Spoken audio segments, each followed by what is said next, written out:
No.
All right, we are going to call to order this regularly scheduled meeting of it's Tuesday, Tuesday, May 28th. It was a long weekend.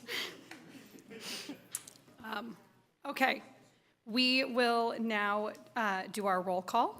Student Trustee Deodar. Here. Student Trustee Garcia. Here. Trustee Rosenbaum. Here. Trustee Kahn. Here. Trustee Boyd. Here. Vice President Hupwood. Here. President Davidson. Here. Okay, we will now do the reading of the AUSD mission and vision statement and meeting norms. The mission of Albany Unified School District is to provide excellent public education that empowers all to achieve their fullest potential as productive citizens. AUSD is committed to creating comprehensive learning opportunities in a safe, supportive, and collaborative environment, addressing the individual needs of each student. Meeting norms. Maintain a focus on what is best for our students. Ensure a safe environment for all views to be expressed, treating each other, staff, and the public respectfully. Endeavor to find common solutions to issues through collaboration without sacrificing one's beliefs in what is best for students. Make a commitment to effective deliberation, each one listening with an open mind, while others are allowed to express their own points of view, even if one disagrees.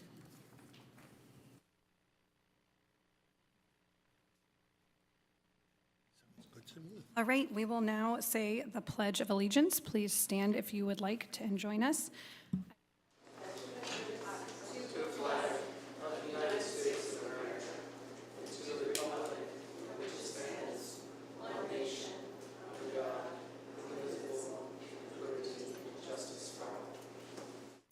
The board did not have closed session this evening, so we have no report of action taken in closed session. We are now going to do the approval of the agenda. I would like to make one ask, and that is to move item 14 to the same time as item 8, or just following item 8.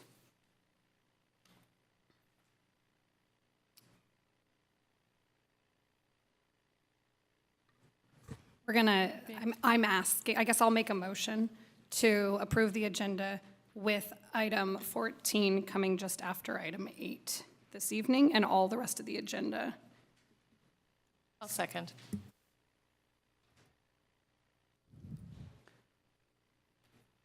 So we'll just vote on approving the agenda? All in favor? Aye. Okay, awesome, thank you. We will now do our spotlight, which is our student board members' year in review.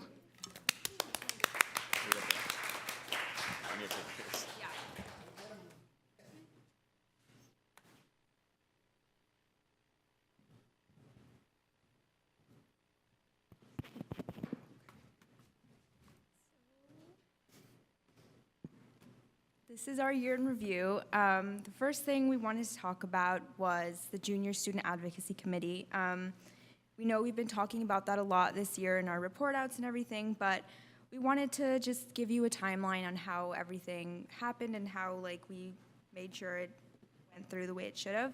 So back in September, the SAC, the one at the high school. We went to the AMS leadership, which is like all of their like ASB and their student council. There was like a ton of kids there, all from different grades, and we advertised the JSAC and just told them like what we expected of the committee, what the responsibilities would be, and we had a ton of interest. And then at our first meeting, we had around like 20 participants, which is honestly quite a lot for like a committee like this. And we talked about like the main concerns they had at their school site, and then we helped them narrow down like what the main things they wanted to talk about and the main things that they wanted to focus on, and then we helped them draft ideas on how to create effective and meaningful solutions. Yeah, and this year we actually, in the middle school, we saw a lot of improvements from when we first started talking to them. So at the beginning, we didn't know what the middle schoolers were capable of. So we like introduced ourselves and the board and how everything works. But then within a few months, we like went back and we heard that they already started making their own surveys and passing it out to all their students. They already started forming like a boys volleyball team. So they've been very independent, and they've been doing stuff without any guidance from us after like the initial guidance we gave them at the beginning. And we're very confident in like the committee's future, like its existence and also its growth. And we're really hoping that in later years it becomes like a big thing at the middle school where students can become civically engaged and just be more involved with matters of the board. And now we're going to talk about our experiences on the board. So for me, just like starting off, I'm so glad that I took the opportunity in my sophomore year to become a student board member. I remember like when I first got the position news that like this would be my job for the next 2 years, I remember being really intimidated because I would have to represent so many students and so many different students that, you know, I hadn't really had contact with before. But then once I became more comfortable in the setting and really understood what my job was, I realized that this is much more of like a privilege rather than like a responsibility that's put onto me. Like I've been able to meet so many different people and understand what education looks like for so many people, and also what it could look like if we do everything we can to make sure that it's fair and that we all have the tools to be our most successful. And I'm so glad that I've been able to be even just like a small part of that, and just working with students to make AUSD a better place to learn and also grow up in has been very special to me. And I never thought that I'd be interested in education in this way, but now I'm so glad that I did this because it's opened one of my interests that I'm going to take with me for the rest of my life. So it's been very special to be here. For me, as you all know, this is my first year on the board, and I'm so thankful that my sophomore self decided to apply for this position because of how much it's taught me. Like Unali said, it was intimidating at first. When Allison Dana first gave me the call that I got the position, I was really excited, but I was also super nervous. Like, I didn't know whether I'd fit in or if I'd actually be able to perform. But as the year continued, it got easier and I got more confident, and I loved all the new experiences. I enjoyed meeting with a bunch of admin like Mr. McNally. I also enjoyed going to the CSBA conference in December, and most of all, I enjoyed bringing my opinions and to matters here on the board and voicing my opinions as well as the students in our district. Okay, and then our favorite thing about being students on the board, I think my favorite thing is really just learning about like the district I grew up in, like how it works and all the people that have been making like all these programs possible, and just understanding all of like the inner workings of this place that I've learned to care so much about, and just bringing that information to students who come up to me and ask. It feels like amazing to be able to have those answers when they have questions, because I used to have questions and I didn't have anyone to turn to. So to be that bridge has always been, it's been so special and very heartwarming.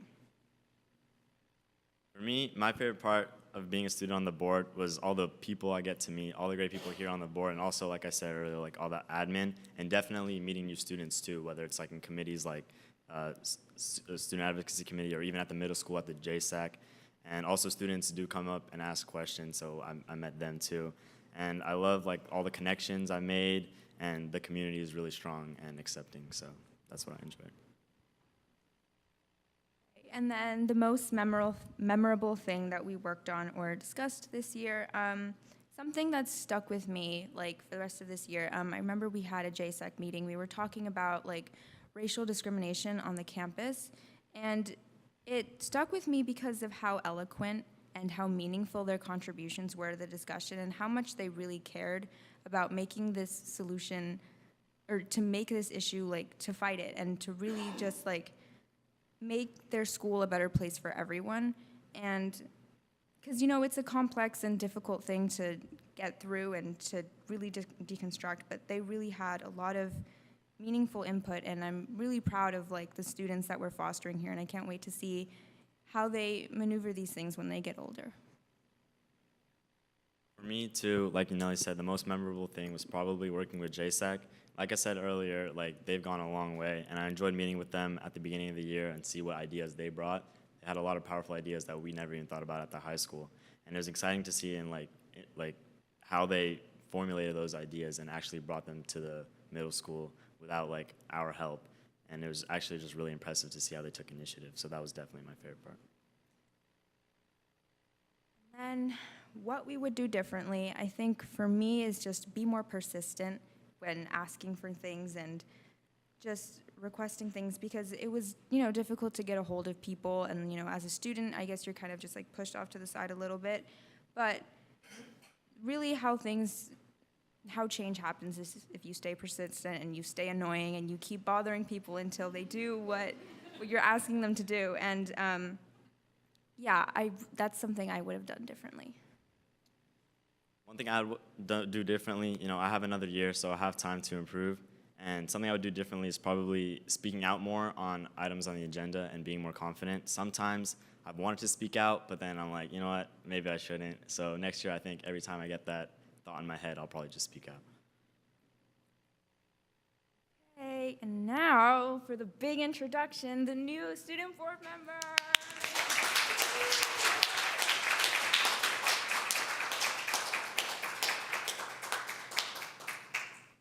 Hi, my name is Mackenzie Shepard, and I'm in 9th grade at the high school. And I'm really excited for this opportunity and looking forward to the future.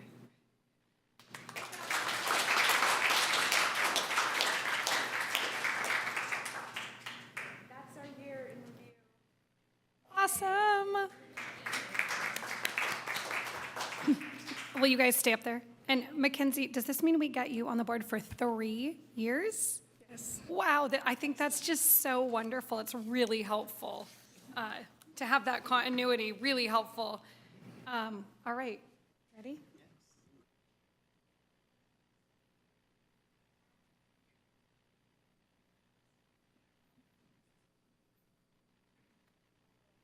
Stay there. Stay there. Sorry. So, on behalf of the board, we would like to present, let's start with Ayush. In honor of your time and dedication to the Albany Unified School District Board of Education, as a student board member, we extend you our warmest regards and sincere appreciation of this certificate of recognition. Thank you so much. Yes.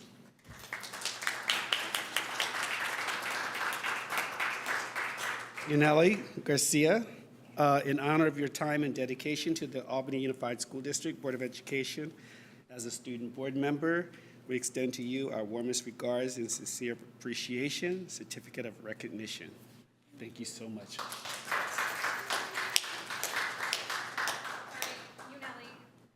Dr. Wells always was so proud of these awards, and he was just so excited. So he would always say, we are going to present to you this most beautiful and most special award for all of your hard service, and we really appreciate everything you've done and brought to Albany Unified.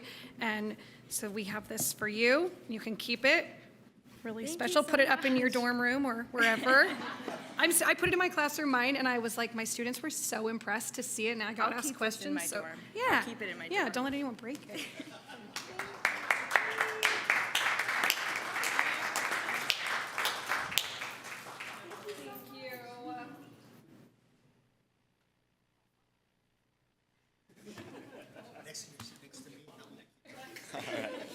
Sounds good.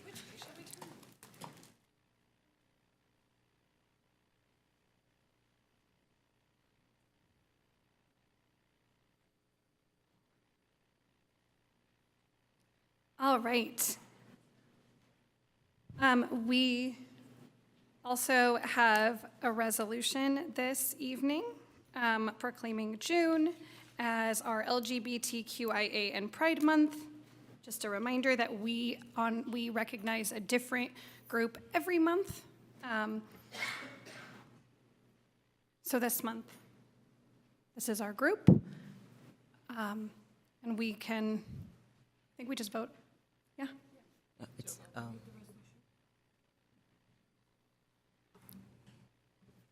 Sorry, let me pull it up.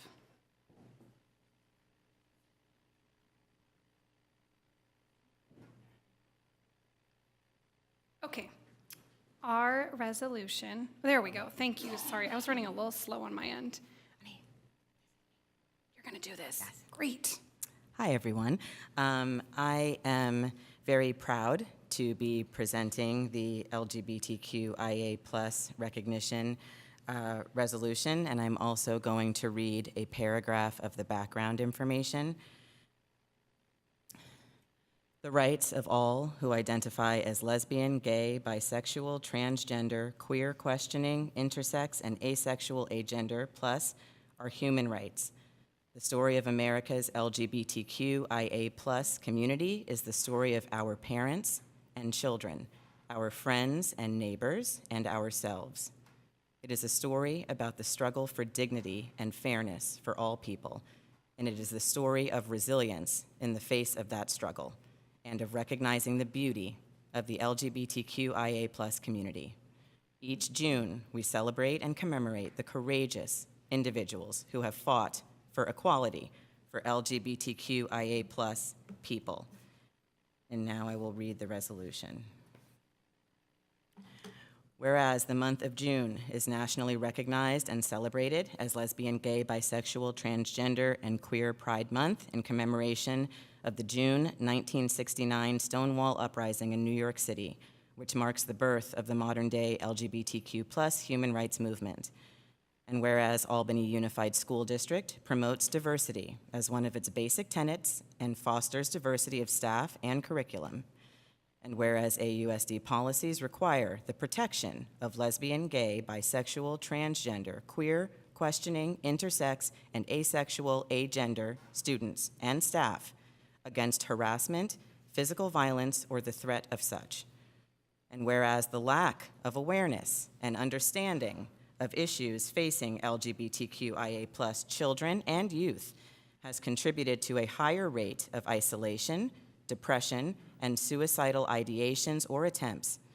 And whereas education regarding LGBTQIA+ issues increases understanding and cultivates acceptance of and respect for LGBTQIA+ youth and community.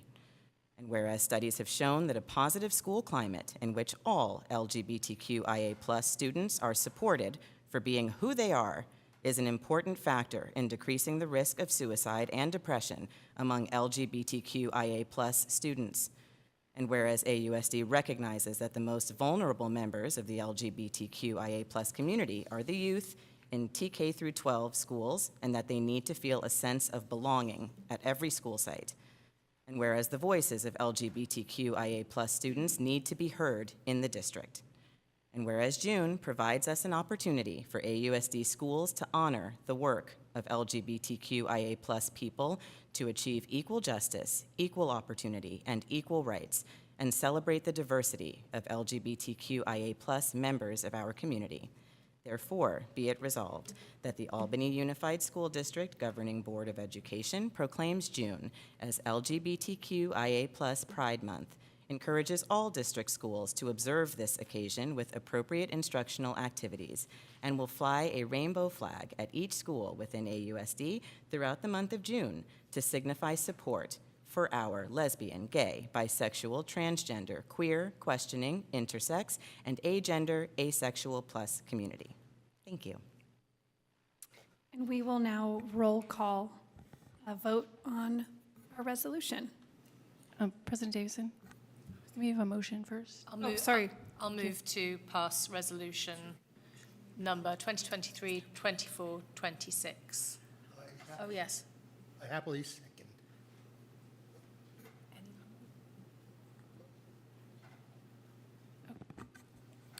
Student trustee Deodar, Yes. student trustee Garcia, Yes. trustee Rosenbaum, Aye. trustee Khan, Yes. trustee Boyd, Yes. vice president Hopwood, Yes. president Davidson. Yes. Okay, we are going to move on to our student board member reports.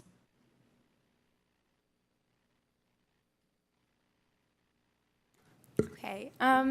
At AHS, finals start this Thursday, periods 1 and 3, and they're going to continue into next week. The graduation ceremony begins at 5 p.m. next Wednesday on Cougar Field. And then for AHS summer school students, families are going to be notified on the 31st of their course placement. And then for seniors, remember to bring all your Chromebooks and your chargers back to the book room, or else you're going to get like a really gross fine. Bring textbooks, library books, or anything checked out to you so you don't get any fines. Same at AMS. The Chromebook return is on the 29th, so tomorrow. And at Cornell, the last to return library books is May 31st, which is on Friday. And then there's also a PTA garden party on June 1st from 1 to 3 p.m. And then at Ocean View, the 5th grade graduation is going to be at 1 p.m. on June 4th, and it's also going to be a minimum day. And then for Marin, there's going to be on Friday a dance party from 6 to 8. And that concludes our report. Wonderful. And we will move on to our superintendent report. Good evening, everyone. I just want to start by saying I received quite a few emails regarding Prop 28 funds. And Prop 28 is the Arts and Music in Schools measure. And it requires us, the state required us to establish a new and ongoing program supporting arts instruction in schools beginning 23-24. So we, as of to date, received roughly $285,000. AUSD's current allocation is $472,954, with elementary receiving about $211,000. I know that the CDE website states that school administrators, in collaboration with teachers, families, and students, should together make the choice that best serves students in their local school community. And I do know that teachers in the community have been aware of this money coming for about a year now. And staff has informed me that the funding was actually discussed with instructional leadership teams and or staff meetings. With that being said, however, it's my understanding that the district team met with the principals to determine how to use the dollars. And currently, all classes, 1st through 3rd grades, receive about 30 minutes of music weekly. At the elementary level, the money was to go towards prep for teachers. We had to hire certificated teachers. There was a concern that we may not get applications from credentialed teachers, so that the team decided to post for both fine arts and dance, thinking that these areas would have the most credentialed teachers. However, teachers did not vote or formally submit funding requests. And of course, that's not a requirement. Principals have not heard general ed teachers asking for more music. Most prep requests from teachers included art and science.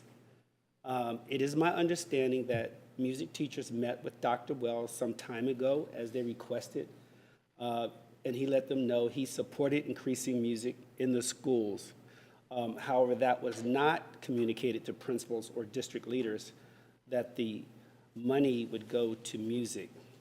And I know that there were other promises, commitments that were made with different people, but I wanted to say that I don't know what they all were, but I do know that, you know, as I'm reflecting on all of this, I think that this process probably should have started a long time ago.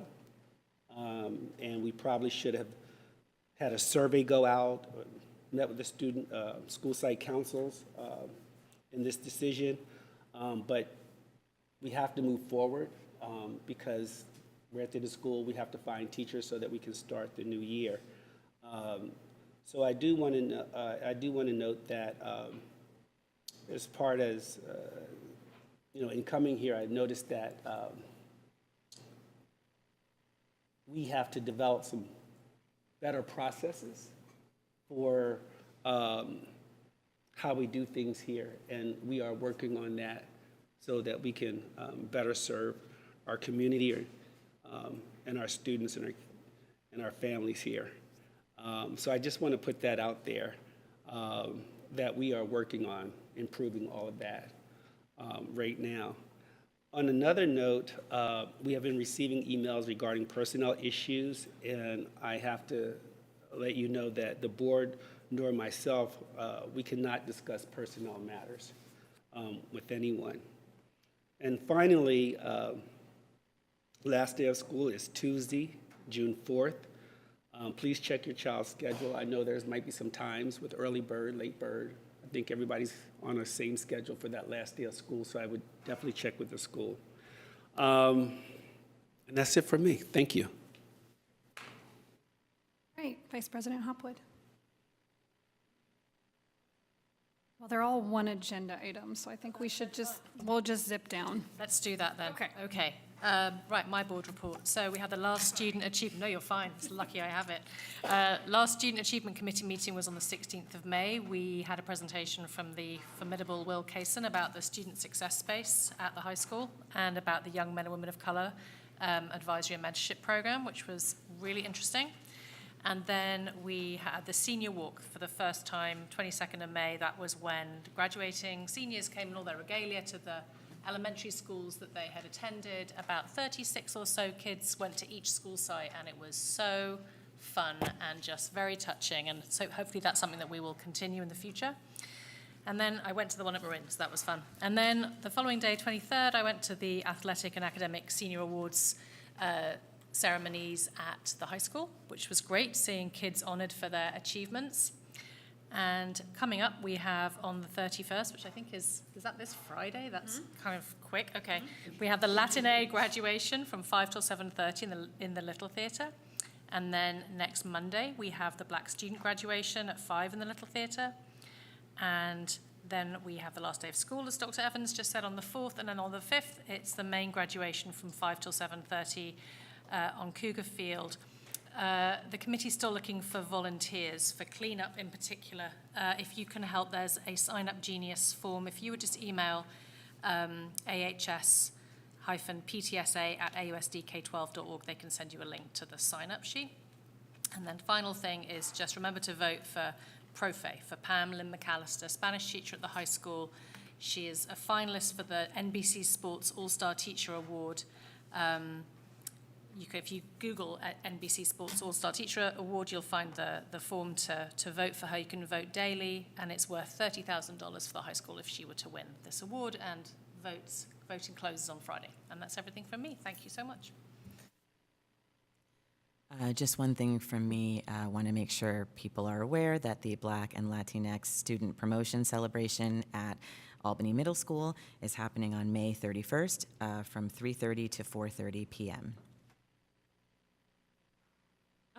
For Ocean View, our yearbook sales, please place your orders by May 30th. They're still $20. I don't think we're going to have a chance to buy in person this year, so please place your orders in advance. June 3rd, we will have a picnic day at the school, and then June 4th, it's the last day of school, so please make sure you take all of your lost and found items home before then. On June 4th, we will be donating whatever is left in lost and found. No report, but I want to second what Becky said. Please vote for Profe. She's going to bring $30,000 to the high school. She's an amazing person and one of my good friends.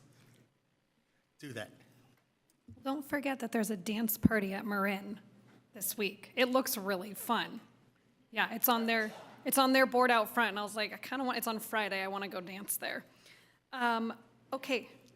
Cornell is having a very special garden party day from 1 p.m. to 3 p.m. on June 1st, and they are installing a sensory garden on the main part of the yard.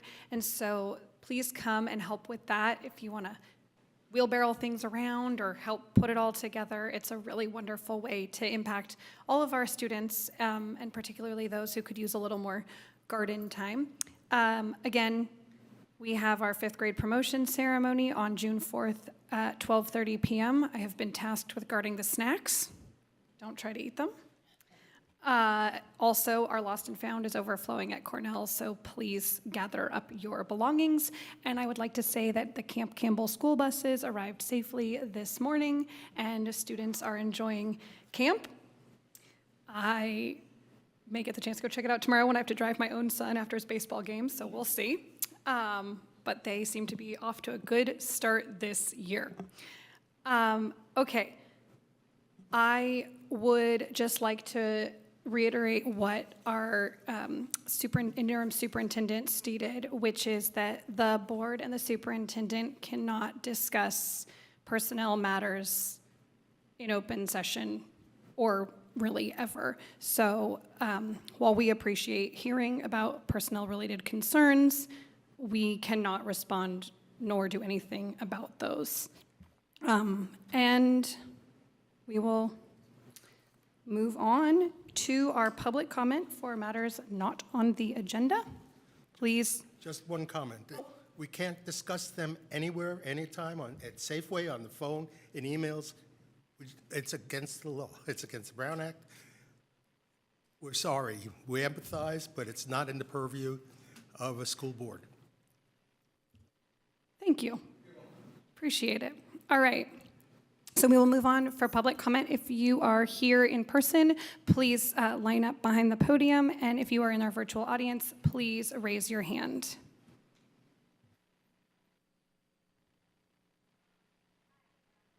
Hold on. Sorry, one sec.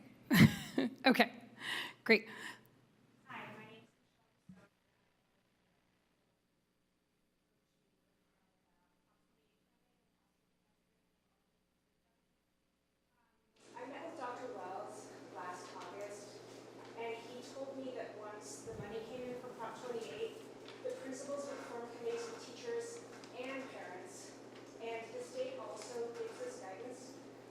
Sharing this information with music program requiring families all year long.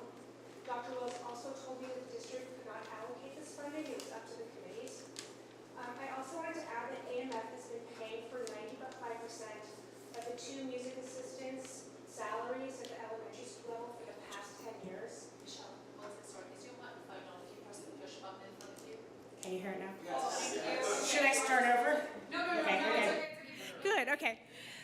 So we pay around $6,200 annually, and the district pays $330.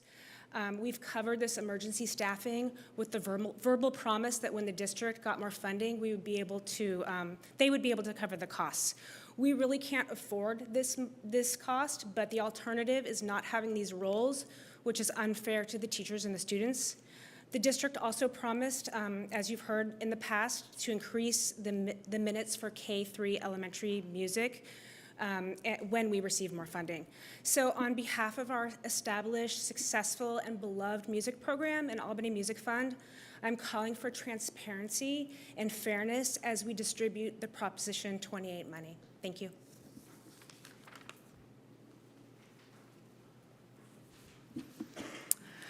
Hello, board. My name is Amber. I'm an AMS parent of Jewish descent. I know that you all have reiterated that you can't speak about personnel issues, but I need to. No, we can't. I'm sorry. I need to speak on this because somebody was unfairly This is a confidential fired. personnel matter that we cannot hear at a board meeting. I really apologize, but it's not, we cannot hear Okay, it. so I'll speak about something else then. I'll speak about the fact that we need to be teaching Palestine in our schools, because what is happening right now is there a very dangerous conflation between Zionism, between anti-Zionism and anti-Semitism, and is creating a silent environment at the schools within which students don't feel safe, they don't have access to information, and it unfairly targets many different educators, not specific ones, if I cannot speak about specific ones. I also want to speak about the closing of S3. This decision is making it where I have to decide if my child can stay in the district, and These items are connected, and so I just want to speak out. So if any other parents, staff, any other students are feeling frustrated by this, I encourage you to speak up, to reach out, to not let the actions of people to try to silence those who speak the truth drive fear into your heart, and continue creating the conditions that are allowing tents to burn on babies right now in Rafah.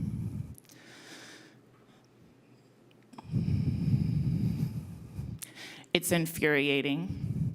It's scary, and I hope that it sends a chill through everyone here and everyone listening that this environment, that our learning environment, teachers are shown that they are not allowed to speak on it, and if they are, they will be fired. Thank you for your comment. Hi, everyone. I'm Jeffrey Luna Sparks. The students call me Jingle Jeff, and I am an elementary music teacher here in the district for 10 years. I want to mention that it's really important for us to have communication. When emails are not answered, we do not feel valued as employees or important. And we really want transparency in this process. I want to mention, Dr. Evans mentioned that you had to hurry and hire new staff. But one of the things that when we met with Dr. Wells 2 times and with the principals, we stated that the music program is well established. Ms. Marina Zuboeva, who's the music teacher at Marin, is loved by the students, and so am I. And we have an established program, and we're ready to have it increased. We've been promised that it would be as soon as more money was available.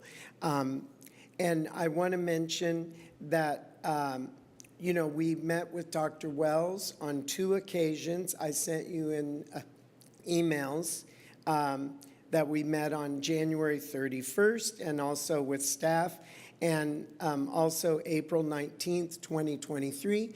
And Dr. Wells said to us, he really listened, he saw our presentation, he was really favorable, and he said, okay, come back to me and the staff who was at the meeting in April 2024, and we're going to finalize these details. It was a promise to us, and we'd like to see that. Thank you.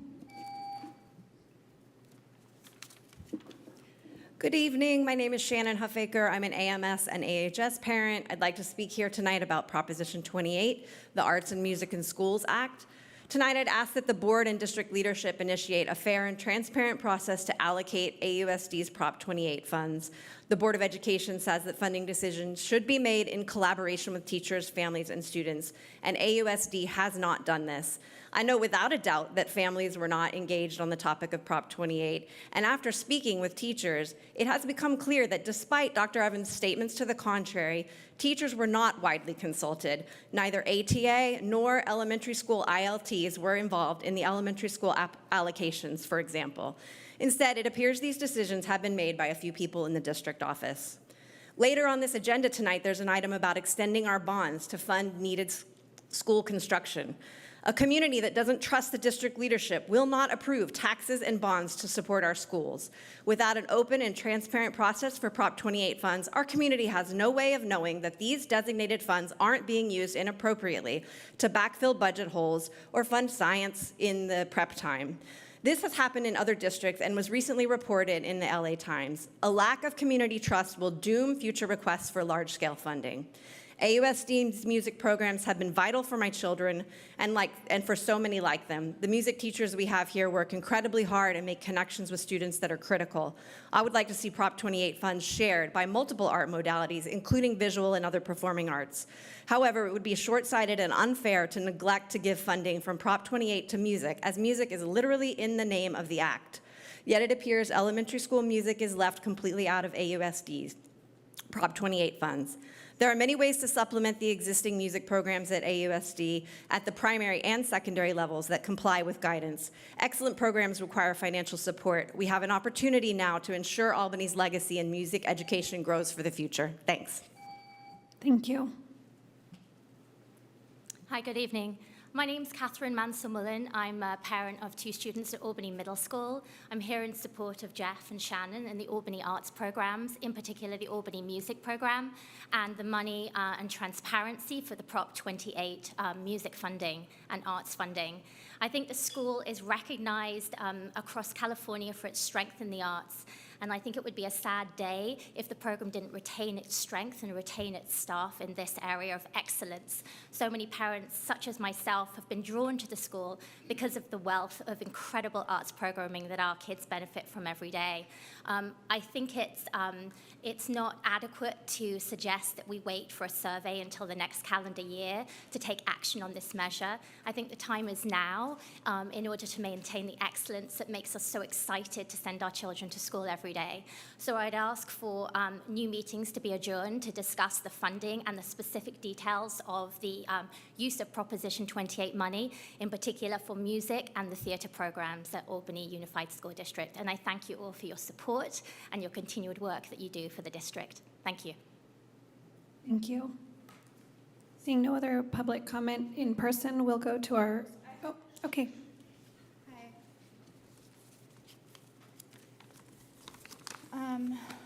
I'm here because I'm a parent of 2 children in Albany Unified, one of them who is starting in Albany Middle School in the fall. I'm here because I'm deeply disturbed by the news that a teacher was fired for— I'm sorry, we've already stated a couple of times before you arrived, we're not able to discuss personnel issues, and we're not going to have them at our meeting. So if you'd like to change your public comment, we welcome you to do so. But I don't think this is just a personal issue. This is about a teacher who— No, we cannot discuss personnel issues. We can't hear them. It's a very strict guideline for boards and But this is something that really affects if you would like my to change, children. if you would like to change the comment to not be about personnel, we would be happy to hear it. Would you like me to take a virtual caller and then come back to you? I'm happy to do that as well. Okay.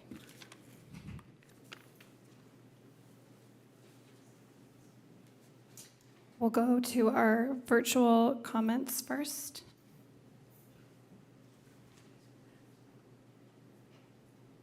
Hello, I'm an Albany resident, and I wanted to thank the AAPI leadership for having the courage to educate AMS students and bring more visibility to the AAPI community.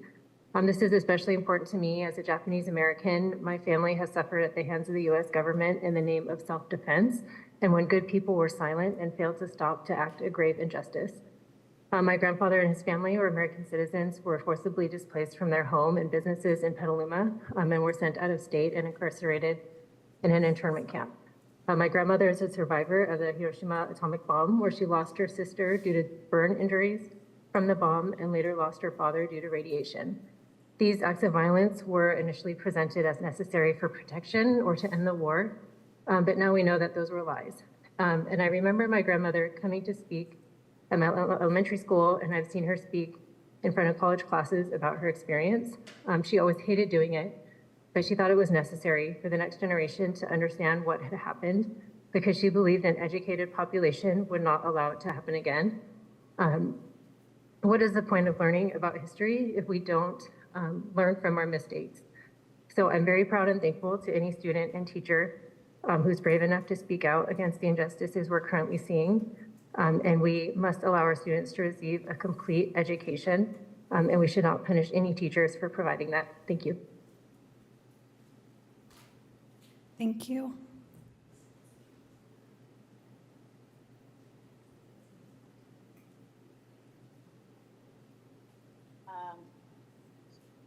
You guys hear me? We can. Hi, I was a teacher at Albany Middle School, and I would just like to express my concern for the mental health and well-being of the students. As you know, a lot of super crucial mental health roles have been cut. As the previous wellness specialist at AMS, I firsthand talked to and experienced kids struggling with suicidal ideation, sexual harassment, abuse, and all different kinds of things while having to manage going to school on a daily basis. I would also like to implore the board and the district to reconsider the crucial mental health resources that they are denying these students, and not make their day-to-day life possible and more comfortable and safe. I would also implore you guys to do a better and more comprehensive teaching of what's happening in Palestine. And I know you're not talking about personnel issues, but the culture of silence around this is very, very frustrating. And I think people should know what's going on, and that teachers are losing their jobs for speaking out, myself among them. And I don't even know how to finish this, but we need to do better. Thank you. Thank you for your comment. Okay, seeing no further public comment, we are going to move on to, okay. Okay. I am a Palestinian mother, okay? I have 2 kids in the school district. And as Palestinians, we're facing very literal erasure of our people, of our culture, and of our history. And the silence in the school district and whatever recent things that have been happening, when intimidating people and teachers who want to speak up about the issue of Palestine and the genocide that's going on in Gaza, that's a direct contribution to this erasure. Okay? The phrase "Free Palestine" is a call for freedom. It means that we Palestinians want to be able to live freely and safely in our homeland. It is a call to end the occupation. It is not an attack on any people or religion and should not be criminalized. As an educational institution, it is the district's responsibility to make all students feel safe and heard, including our Arab, Muslim, Palestinian, and pro-Palestinian students and teachers. When our voices are being silenced by the district, you're sending a message that acknowledging freedom and human rights of Palestinians is not accepted in the school district here. Where does that leave us? Your Palestinian families. How are my kids supposed to share their identity and feel safe at school? The district needs to provide our teachers with cultural competency trainings, in addition to teach-ins and trainings on the history of Palestine using accurate historical facts. Teachers and school site managers need to know how to address the issue appropriately. I urge you to take special measures to ensure that the Palestinian, Arab, and Muslim students are protected from discrimination and harassment and are provided equal access to Albany's educational opportunities. Thank you. Thank you for your comment. All right, we will now move on to our approval of the consent calendar.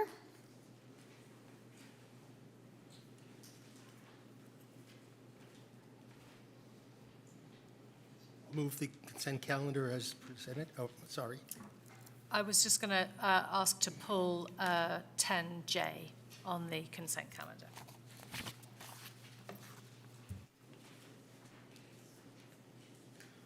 Okay.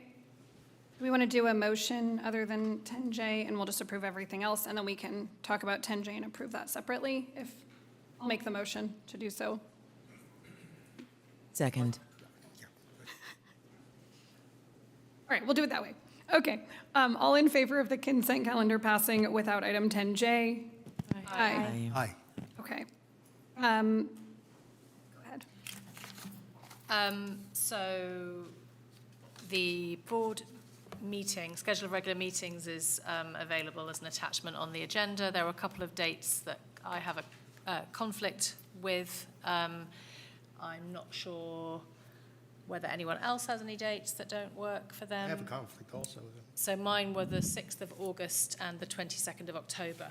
The 6th of August, just because sometimes we have the Usually we have the second and fourth Tuesdays of the month. That particular month is the first and third, so it just kind of threw me a bit, and I'd already made a plan.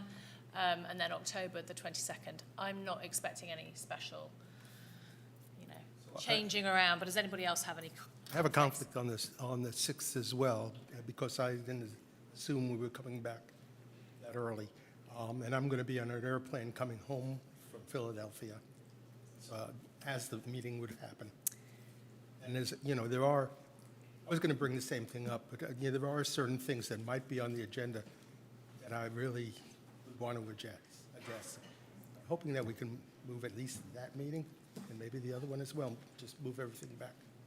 Was there any other October conflict? I have a conflict on October 15th, which isn't a problem with the current calendar, but could be a problem if it's changed. So I think it sounds like we should consider moving the August 6th. So what I'd like to do is say that maybe we table the calendar for this meeting and just hash it out a little bit more and bring it back. Okay. All in favor of tabling? Aye. Aye. Aye. Okay. I guess I should have had a second for that. I'll make a motion to table it. Well, I'll second it. Vonnie made the motion. I'm seconding it, and then we've all said Okay. in favor. So we'll bring back the board calendar at another meeting when we can make sure that we can all attend. Seems important that at least more than 3 of us can be at the first one of the year. So let's definitely try on that one. As these school years getting earlier and earlier all the time. All right, we are going to move on to our review and action items. These are just some, I think, are these Marina's items? Okay.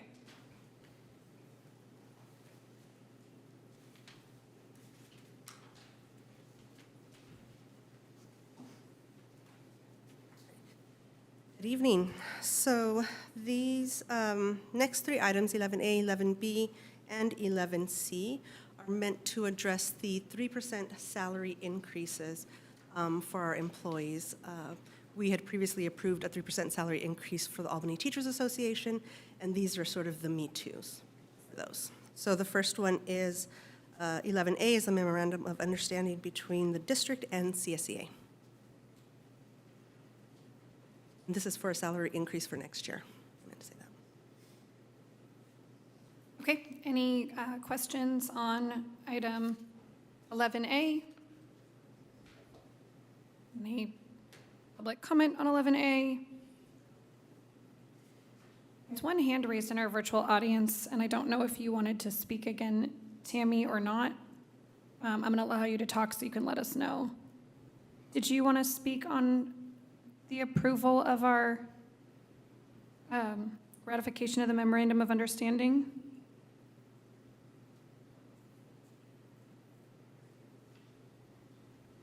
I'm going to assume the hand is just raised from something else. Okay, great. We'll take a motion. Move item 1A. 11A. 11A. Second. All right. All in favor? Aye. Aye. Okay, we will move on to item 11B. 11B is the same thing with our SEIU bargaining unit. This is the unit that represents our custodians and our maintenance and our food service workers. Move to approve 11B. Second. Okay, all in favor? Aye. All right, we will move on to 11C. 11C is for all other employees in the district that are not represented. I move to approve 11C. Second. All right, all in favor? Aye. Okay. 11D.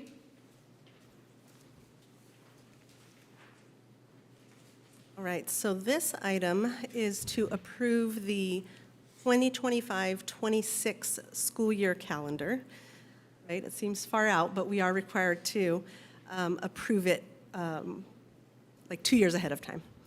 And so, We've tabled it. oh, you've tabled it. Oh, I'm sorry. Not the board calendar.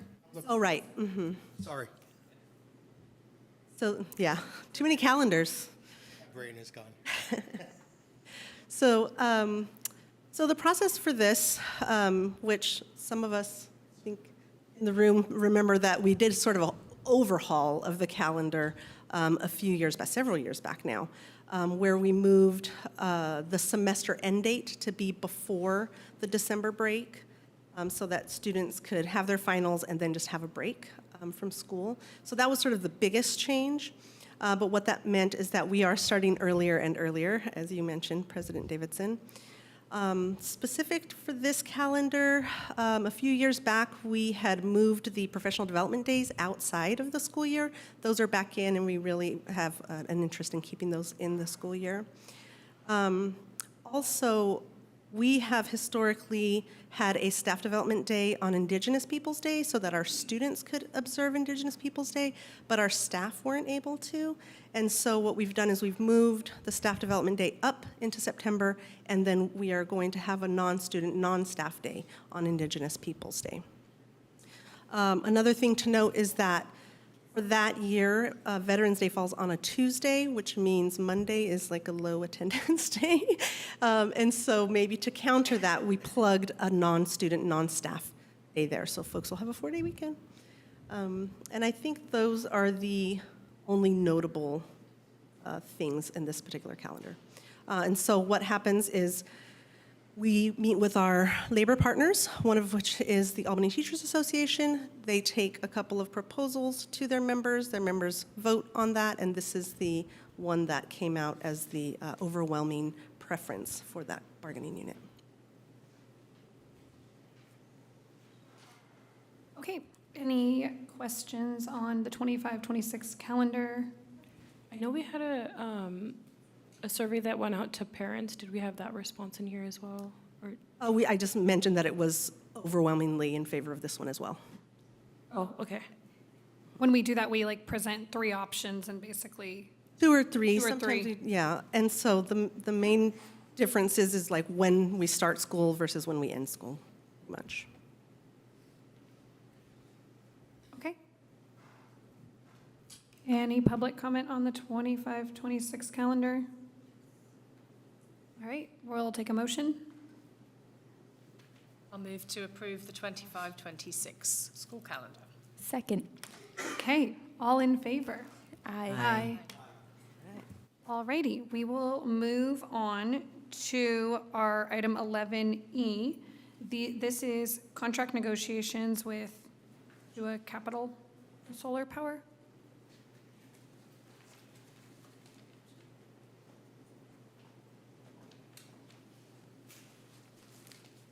Thank you. We are a little ahead of our agenda, so I just want to make sure that we have all the presenters ready this evening. We can table this and come back to it later in the meeting. Let's see. Is Mike on our Zoom? Yes, now I do see him now. Okay, thank you. So we are going to move forward. Okay. So, let's see. Okay, let me just share the backup first, and then I'm going to introduce the item. So last year, the board approved proceeding with the request for proposal for solar power purchase agreement. So the RFP was issued in January of 2024, and we received the 3 responses in March.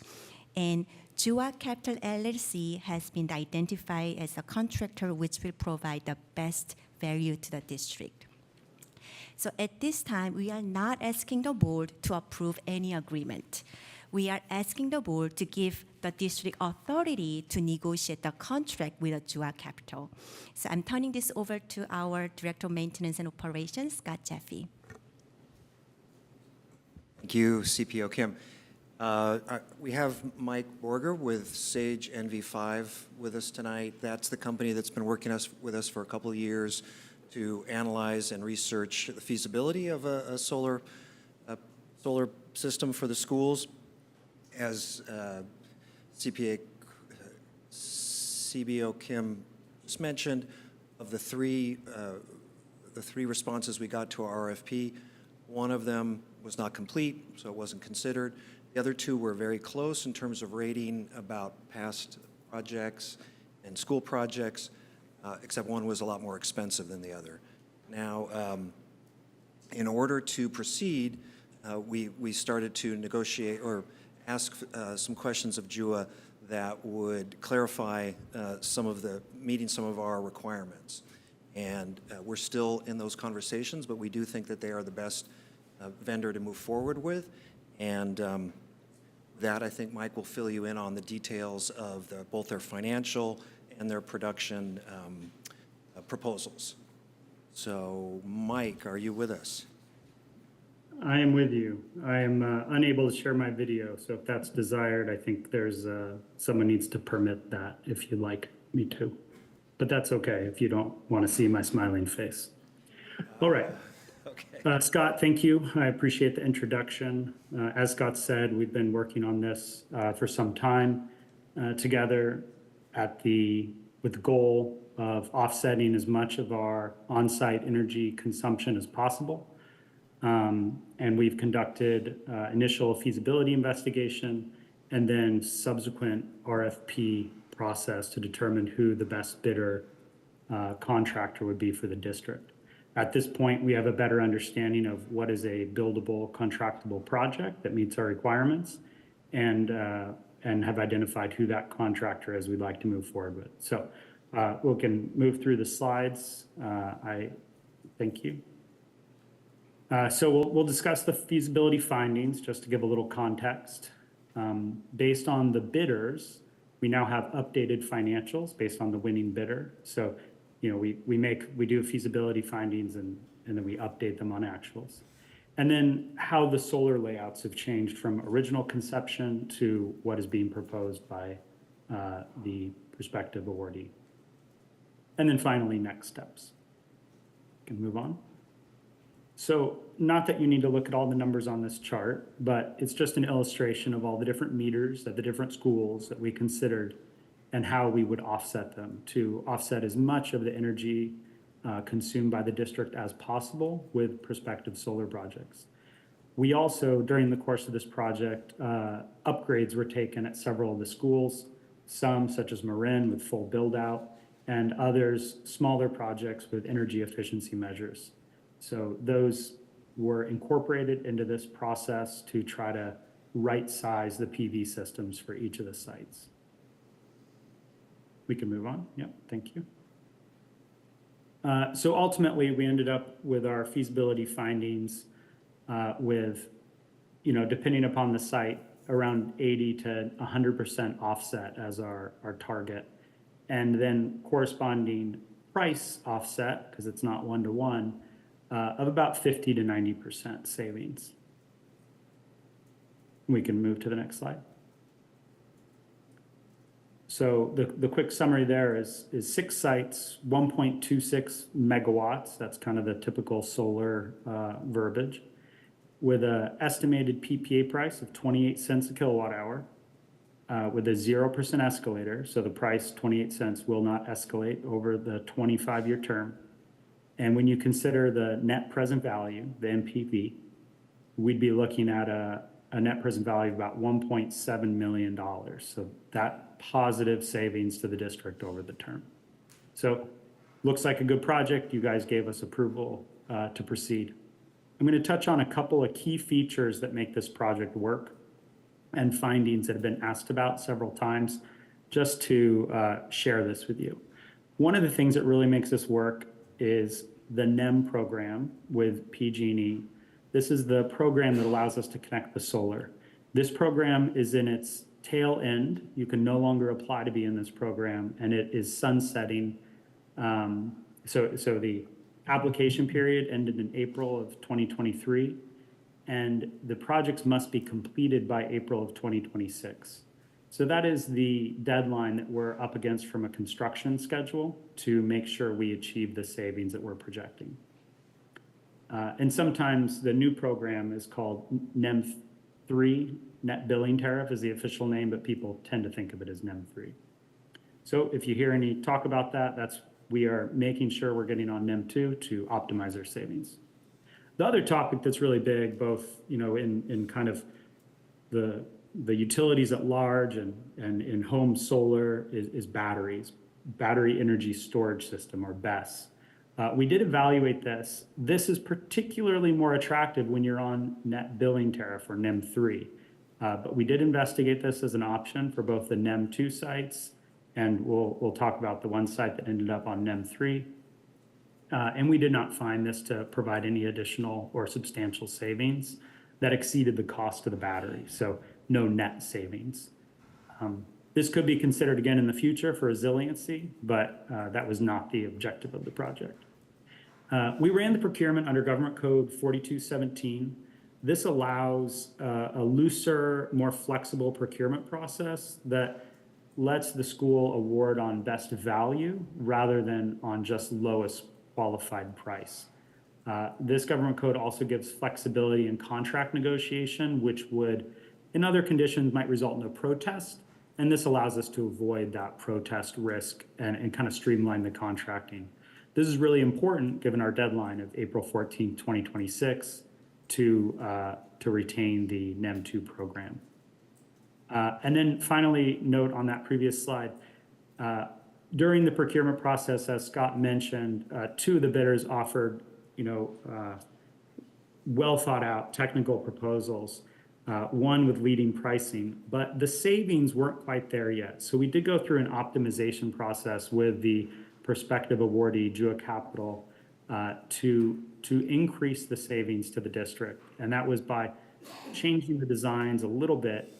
Again, this was only allowed because of Government Code 4217 to get some of our sites back under NEM 2, which they were proposing outside of the NEM 2 rules. So that was a real win for the project. Next slide. So I just want to put the timeline side by side. We have lost a little bit of ground on the schedule with this kind of back and forth that we've done over the last couple months with Jua Capital. But we haven't lost too much time, and we're still proposing a completion date of December 2025, which gives us, about 3.5 months for it's actually April 14th is the deadline. So it gives us about 3.5 months breathing room slack in the schedule. So still feeling quite confident that we will get the project completed by the deadline. Next slide. So I just want to go over a couple of the sites, particularly the ones that changed from the original feasibility study. The original feasibility study had us maximizing the offset for Albany High School. This was done very quickly early in the process to obtain NEM 2 grandfathering, and full due diligence hadn't been done yet. So we had mistakenly tried to use the land adjacent to the parcel. There just wasn't that much good roof area at the high school. So this layout was deemed not possible in initial investigation in the feasibility stage of the project. So we move on to the next iteration of high school. The next slide. And then we said, all right, what's the best we can do aligning with the land ownership requirements? So we came out with a new layout. It got us pretty far, but not well enough to get to NEM 2. But it was close. So we wanted to see what the bidders came up with. Go to the next slide, please. And the best design the bidders came up with didn't even achieve what we had previously conceived of. So it became clear we weren't going to be able to maintain NEM 2 for the high school site. There just wasn't the space. And we didn't have the information available soon enough to get that done.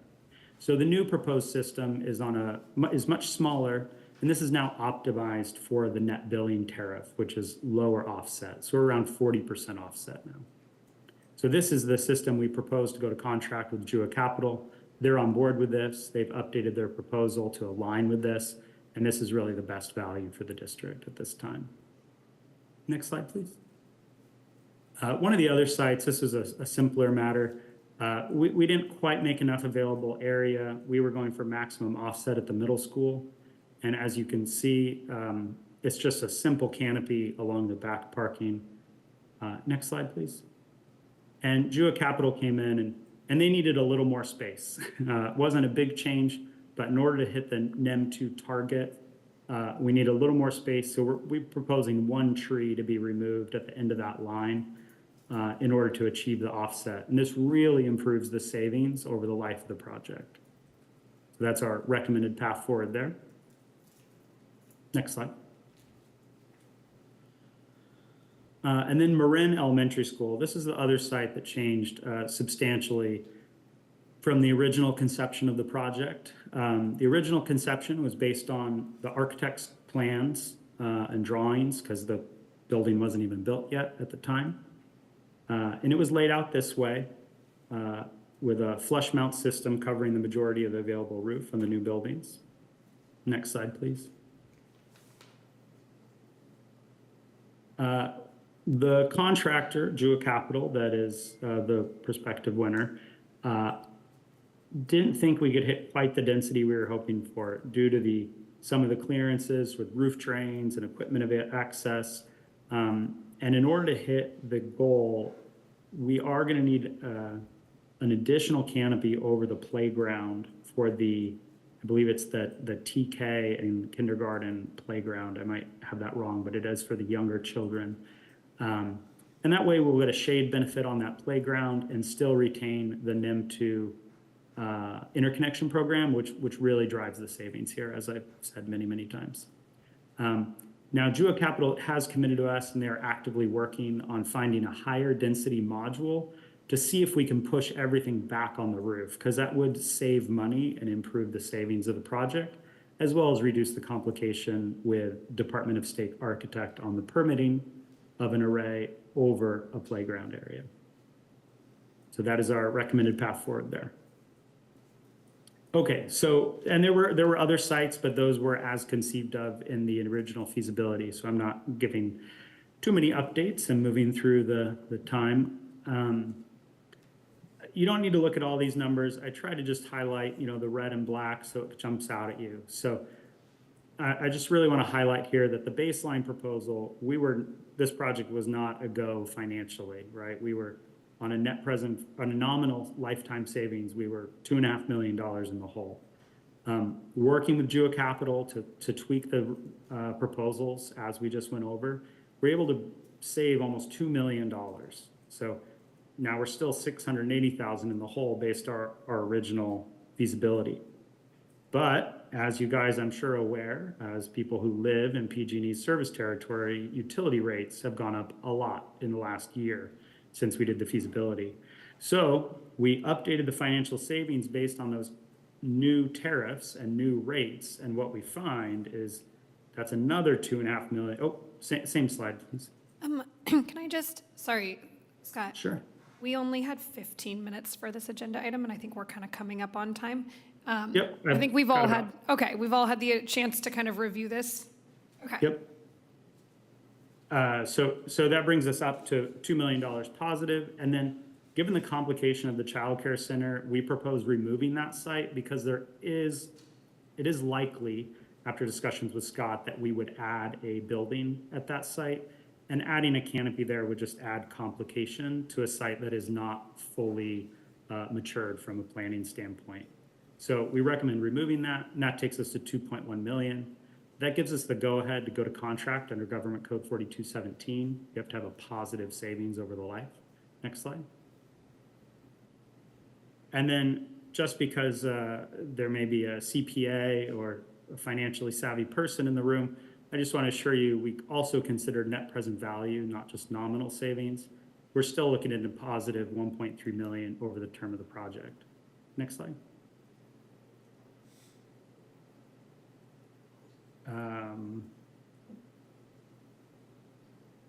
Looks like we're missing something. So I wanted to compare the previous slide to this. So originally we're looking at 6 sites, 1.26 megawatts at 28 cents with a 1.7 million. With these updated numbers, we're looking at 5 sites, 1.13 megawatts at 1.3 million in savings. So I'm missing one column from the previous slide, but that is only to say that we're a little off of where we were for conceptual, but we're pretty close. Next slide, please. So at this point, the next steps I'm asking for approval on are to begin contract negotiations with Jua Capital. Prepare to go to contract under Government Code 4217, which does require notification to be posted that we're going to contract under this method, and a 2-week kind of protest period or public comment period And then the other item, which Scott and I have discussed, is extending our contract to manage the construction phase of the project, which is not currently approved. So those are the next steps. That's what we're requesting or we're discussing today. And I want to, I guess, yield the floor back to Scott, or if you guys have any questions, I'm happy to take them now. Okay, if there are any questions from the board? Okay. We have one public comment on this.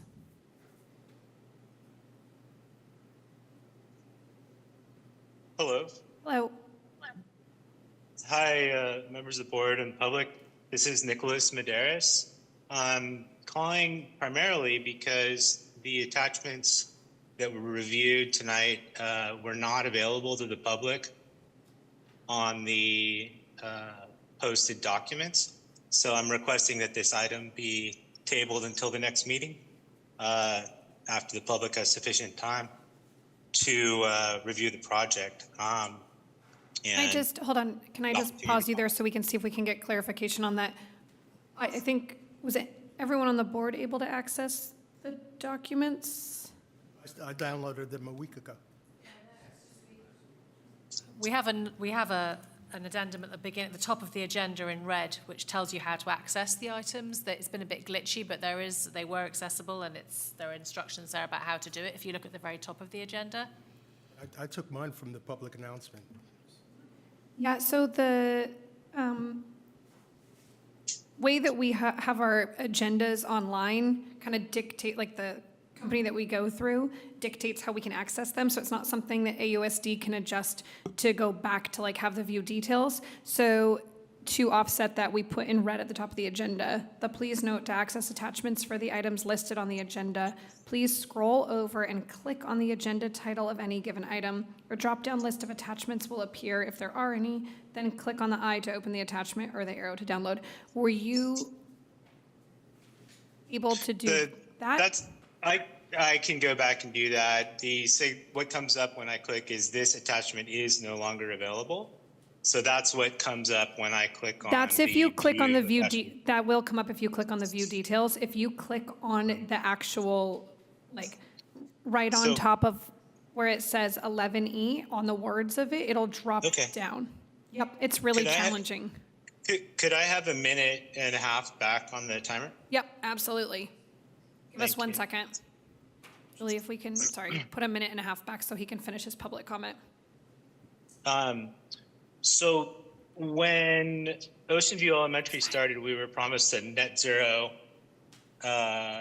ready building. This proposal only achieves 49% of cost offset. That means we have a 49% net zero building. So that's very different than what the original design requirements were going to that project.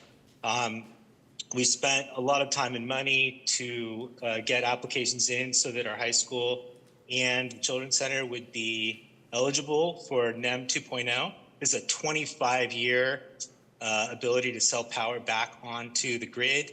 To forego that opportunity is a massive change and a huge disappointment. So I want to remind the board that the previous approval that the board voted on was to enter into a design process. So right now we are supposed to be receiving a design for review. However, what's being presented is an open-ended contract with no design. There's many shortcomings to the design that's being, if the high school isn't able to be under NEM 2.0, it needs to be removed from the proposal and entered into different contract negotiations under a NEM 3 structure. You have 30 seconds more. Additionally, the design that is shown for Albany Middle School could easily be a solar canopy over the parking area now that the portables have been removed.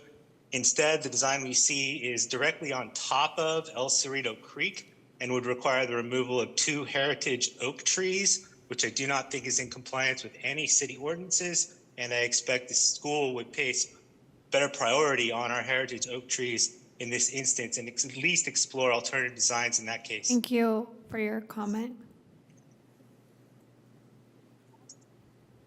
Okay.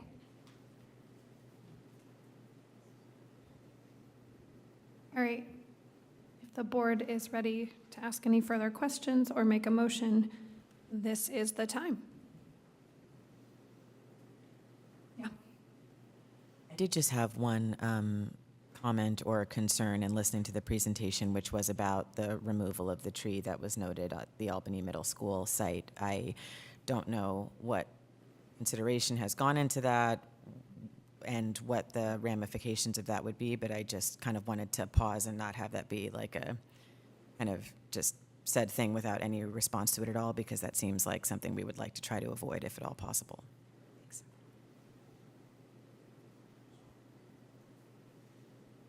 So I don't know what is customary. Do you want me to respond to that, or Scott, or how do we? Mike, let me take a stab, and then you can back me up if I misspeak. But in this phase of the process, considering the RFPs, our main goal was to hit that M2 mark and also make our financials make sense. And so we haven't gone into full-blown design development yet. These are still conceptual. As Mike mentioned at one point, the reason some of these offsets aren't what we predicted in the feasibility study is because a lot of things changed over the ensuing time, including what types of inverters they propose, what types of panels they propose. So we're going to go back and ask them to use a higher density panel, which might change the size and shape of that array. And this was just showing that if we do extend that panel and remove one tree, that we could meet NEM 2. Once you give us approval to contract, after the contract is in place, then the design development process gets a lot more serious for all of the sites. Okay, yeah, go ahead. I have a quick question. Director Jaffe, at the last meeting, we talked about the facilities assessment, and we specifically mentioned about the Little Theatre building at the high school as being a bit outdated.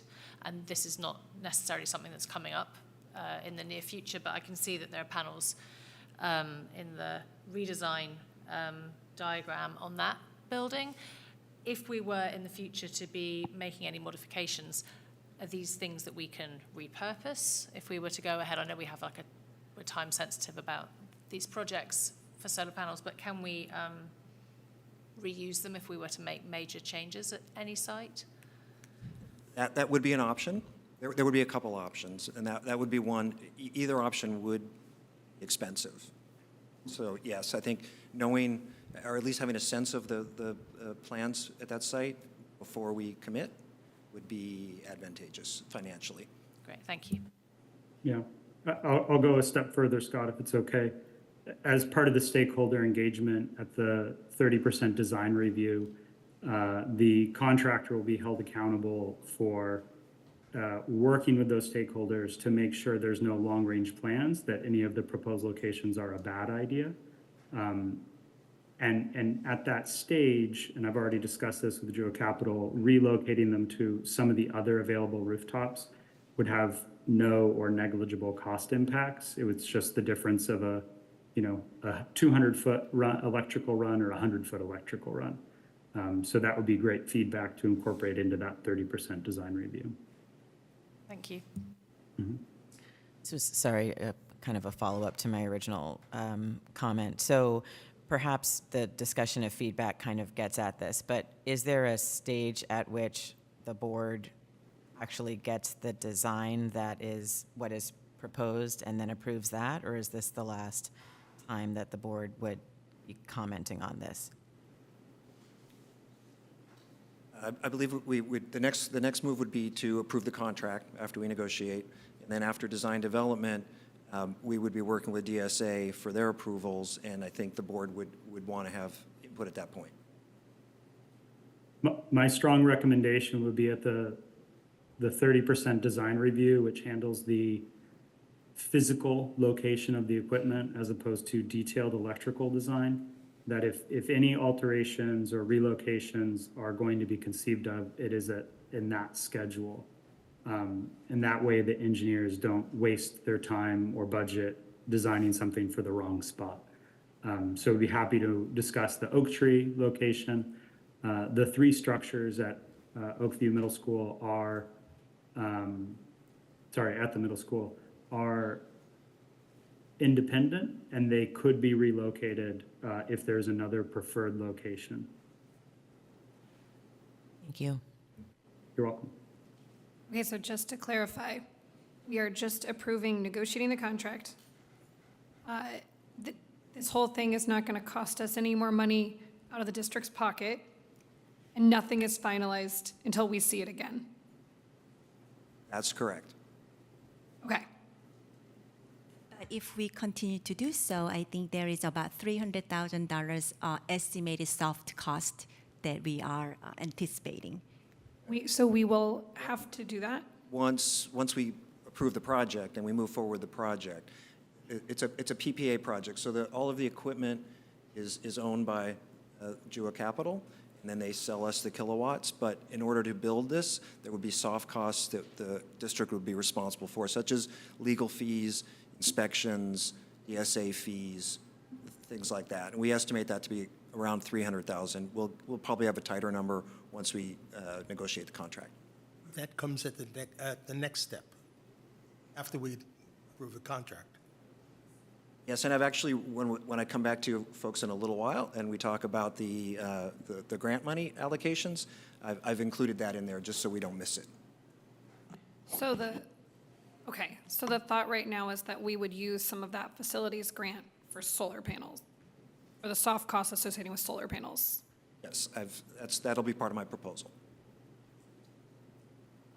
I'm not comfortable with that. I feel like that is kind of like a, I guess, I'm not seeing from this right now, like, I don't know if I feel like this is enough. We need to be convinced that we're getting enough back from this, like because I'm nervous that now we're gonna have to put more out here and there. That's how these kind of sometimes seem to go. So I'm feeling a little bit worried about this at this point, because we've already like kind of shifted and changed some things, and now we're talking about buildings and all that, and I understand we have a deadline in order to qualify for this. So I guess I just really need it reiterated. What is the financial benefit to the district from this? We just be really clear about that one part. Yeah. So currently, as we have the initial feasibility at 1.7 million net present value. So that's total savings adjusted for the time value money over the 25-year term. And then now that we have the bids in, that the estimated savings was reduced to 1.3 million net present value. That includes the $300,000 of soft costs. So over 25 years, the district will save $1.3 million? That's right. Adjusted for inflation? It's not a lot of money. Adjusted at a 2% discount rate. It's not a lot of money. Over 25 years? So, yes, so it's really, what I'm understanding is, I think this is one of the projects from the Environmental Action Plan Committee as well. And I think maybe Director Jeff, you can explain a little more about not just a financial perspective, but also about the solar energy perspective. Yes, thank you. So the project had two goals, and they're I think hand in hand, pretty equal. One is offset our carbon footprint by creating solar energy, and the second is financial savings. In fact, as Mike touched on, Government Code 4217 won't allow us to procure this project unless we have savings. And the 1.3 that we're finding over the life of the project is as Trustee Rosenbaum said, based on what dollars are in 25 years from now versus what they are now, plus an assumption of PG&E rates going up only 3% a year. We've seen them go up more than that, but that's what we based our calculations on. So if rates go up higher, there'll be a greater savings. But we have to show some savings, and 1.3 is substantial. $52,500 a year for 25 years. I'll be 102. Jackie, do you know what our PG&E bill is annually right now? not on top of my head at the moment. Okay. But so also this is going to be a little bit complicated, but what we are saving is in a general fund because it's a PG&E bill. So that is also important to understand that we get to save our general fund money that we can use for our operations.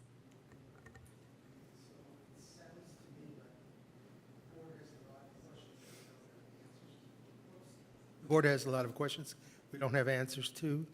And even though my background is in science, I'm not an engineer. And there's a lot of stuff on those charts that I didn't quite understand and I didn't quite comprehend given the presentation. So if there's anybody who's uncomfortable, I think we should table it. Well, I think, so I would make a motion to do this. I would make a motion to approve this contract portion with the understanding that we are not spending any money right now and that the board will see the next step and then we can make our decision at that point. And when that next step comes, I think it would be really helpful to be very clear about, both our environmental, I think we all understand that, but also the financial, and really clear on what it's gonna cost the district right now, where that's coming from, and that's capped. So it sounds, oh, I'm sorry. Oh, no, it's okay. So it sounds like we want to have a complete report before we start spending any money. Well, it would have to be brought back for an action item before we moved into the next phase of this. That's correct. I think in order to get some of the information that you're looking for, we really need to start the negotiations, serious negotiations, contract negotiations. Our prospective contractor really isn't going to, do a lot more work on just, the hopes that this will happen. But if we have some contract negotiations and bring that contract with those answers back to the board, then you'll certainly have the option at that time to decide if it's feasible and worth both money and the savings. So that will cost us money or it won't cost us money? No, the negotiation, there's no additional cost to negotiate the contract and bring the contract to the board, which would be the next step. And I would I don't know if we can leverage this, but it sounds like this sort of was great that we got in at this level and that what we're gonna be able to get from it is more than people can get now from solar panel installations and sort of the rebates. And so I wonder if in our negotiations with them, it doesn't sound like there's just tons of projects that are gonna continue forever to do this at this level. We are one, so maybe we can, finagle a little bit more out of it. Want some more bang for our buck. The NEM 2 status, being able to complete at least some of our projects under that NEM 2 status is a great advantage. And what we end up doing with the high school, since we can't have enough panels in order to meet NEM 2, is reduce the total size of it so that it still is advantageous under NEM 3 or NBT. But once we went to proposals for this, if you reduce the size of your project by more than 20%, you no longer qualify for NEM 2. So that's why we're sort of struggling and conceptualizing in order to meet that NEM 2 standard. If production is less than 20%, we're automatically out of NEM 2. And then when all the extra energy that we produce, we're selling it back to PG&E for more than we're paying for it. So we're losing money on all of that. That's the NEM 2 critical moment. Okay. So I guess I will happily make the motion that we approve this contract negotiation. Yes, it absolutely has to come back at the next step. Second. Okay. Does anyone feel like we need a roll call or? Okay, all in favor? Aye. Okay, great. Thanks for all the explanation. Thank you. And thank you Scott. for everyone being here for that item. All right, we are going to move forward with our enrollment projections for the 24-25 school year. Okay, thank you. So anything that work with projection really means, this is what I have learned as a CBO. Anything with the word projection really means completely wrong, approximately right. okay? Because it's a projection, right? So let's go for it, okay? So we were engaged a 3-year contract with Power School for enrollment projection, and this is the second year that board will receive enrollment projection for the next years and next many years. We have a Jack from Power School via Zoom since he is in Denver, Colorado. Good evening, board. This is also, I suppose, a good time to do a quick time check. Do you have audio in there for me? Yep. Wonderful, thank you. Jackie, did you have any other introductions, or should I jump right in? Oh, you can jump right in, yes. Wonderful. Well, thank you, Albany City Unified Board and community. It's a pleasure to be speaking with you today on behalf of Power School's Predictive Enrollment Analytics. I'm going to be walking through your enrollment forecast report for 2024 today. I'll let Jackie facilitate any questions or pauses, any clarifications as we go through. Please feel free to make it clear to her if we need any pauses. And other than that, I'll be walking through a few critical pieces of information for you folks, talking about general nationwide demographic shifts affecting K-12 education, especially in the state of California, and the challenges and opportunities that you folks are facing. I'll talk a bit about our approach and methodology, our projections, our residential development research, and things of that nature. We'll take a brief look at your historical enrollment data, understand where you folks are and have been over the last several years in terms of your current enrollment state. We will look at that new housing data, so that's where new residential development is coming online, and how future state modeling will influence your future developments. And then, of course, we'll look at those actual enrollment forecasts. As a bit of warning, this is obviously a very data dense presentation. I'll certainly try to pause as best I can during those slides and pieces of information that are really data heavy to give board and community members a bit of time to process. Of course, there may be some need to sort of understand those as we do go through that piece. Okay. But we'll move ahead to our sort of macro drivers of enrollment. One quick question, sorry, Zach. Oh, please. I just want to really clarify that we have about 15 minutes for this. I'm seeing 22 slides, and I just want to make sure that the board has had a chance to review this. Okay. Yes. So I think that what might be helpful is if we just pinged in on the really to us ones. So I feel like we've all kind of reviewed this. It's been in the public doc. So if we could skip through to maybe what pertains to Albany Let's jump to Unified. slide number 6 then. I'll give the 10-second version of slides 4 through 5, which is the state of California is facing a great deal of enrollment contraction. Albany Unified has been fairly stable over the last few years. Quite a bit of that is transfers in. There's a fair amount of natural decline in both your community across the Bay and across the state of California when we look at some of those major areas of contraction in, again, the macro areas that we're looking at. If we do want to go on to slide 6, I believe. We do want to talk a bit about those factors that do influence your and any district's enrollment. So we'll talk a bit about new housing. That's going to be really one of the major pieces that we do bring to the table, understanding where that new residential development is going to provide new students through a series of mathematical modeling, what we call student generation rates, that provide one of those differentiators in understanding your long-term enrollment. So, another major piece. Jack, actually, let me just clarify. So what the boards receive is the entire report. And this presentation is a summary. And I know we practiced, we went over, and this is really less than 15 minutes. Okay, it's just, I think in the future, we really want to make sure we have both in the agenda so that people can review the presentation, and then this could be the backup. That's fine. Okay, now we understand better, so maybe if you need to do those other ones, ours was just a very different version. Thank you. Sure, absolutely. Again, what slides 4 and 5 really are showing are just those general macro demographic trends. What we're seeing here is the contraction and growth of California, and this is a breakdown of those major contractions across California counties. Again, this is really just background information, providing sort of a clarity on the fact that Albany Unified is in no way in a unique situation when it comes to contraction of their expected student populations across the board. So this is really just helpful information to have on call to understand its import when it comes to overall school population trends. We can move on to the next slide and again talk about those factors that are going to influence your particular school district's enrollment.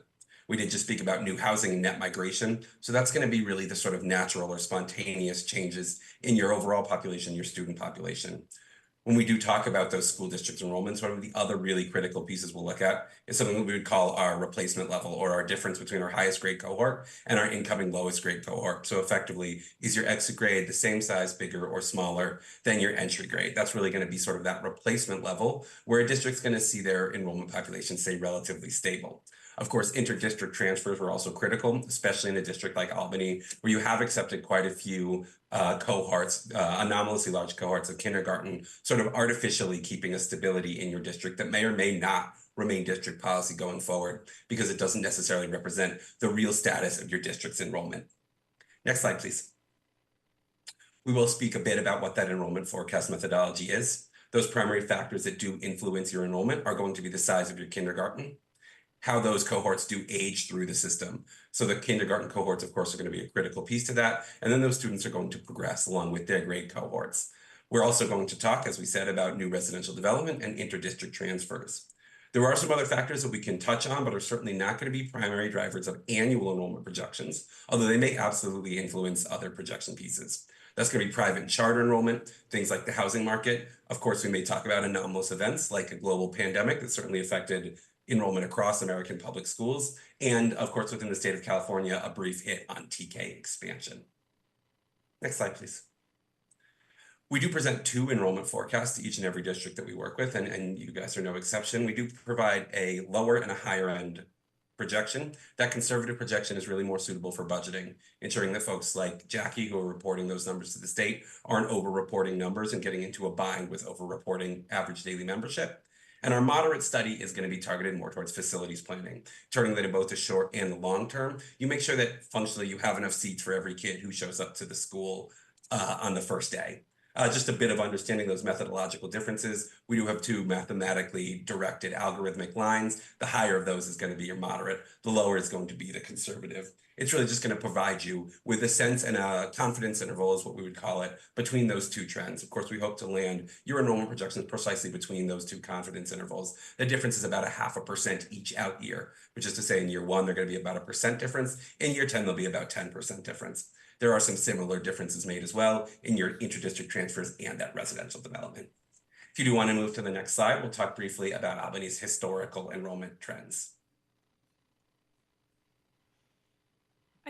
I think we really just want to look at what's coming up here.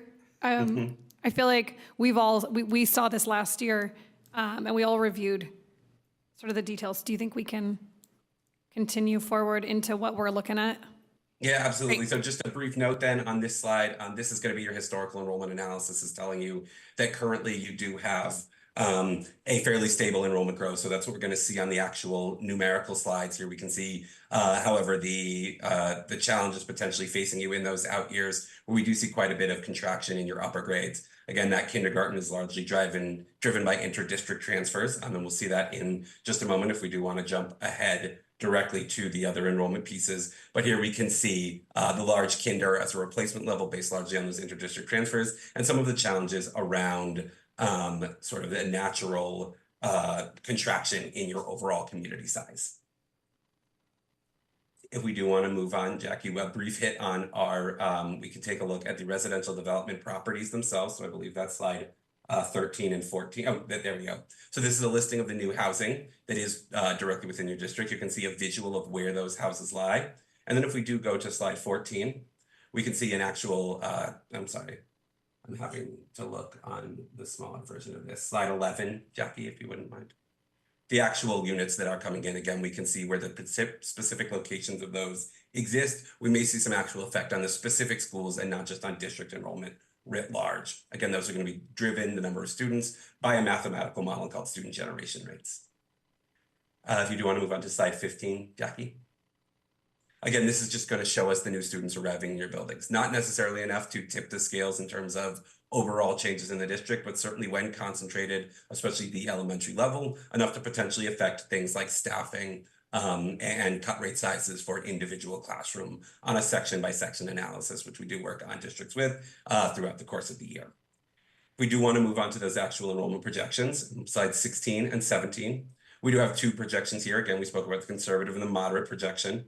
Of course, there's a ton of data in here, a few notes to call out. Of course, what we can see here in the conservative, which is the lower end of these, is a fairly dramatic contraction in your overall district enrollment.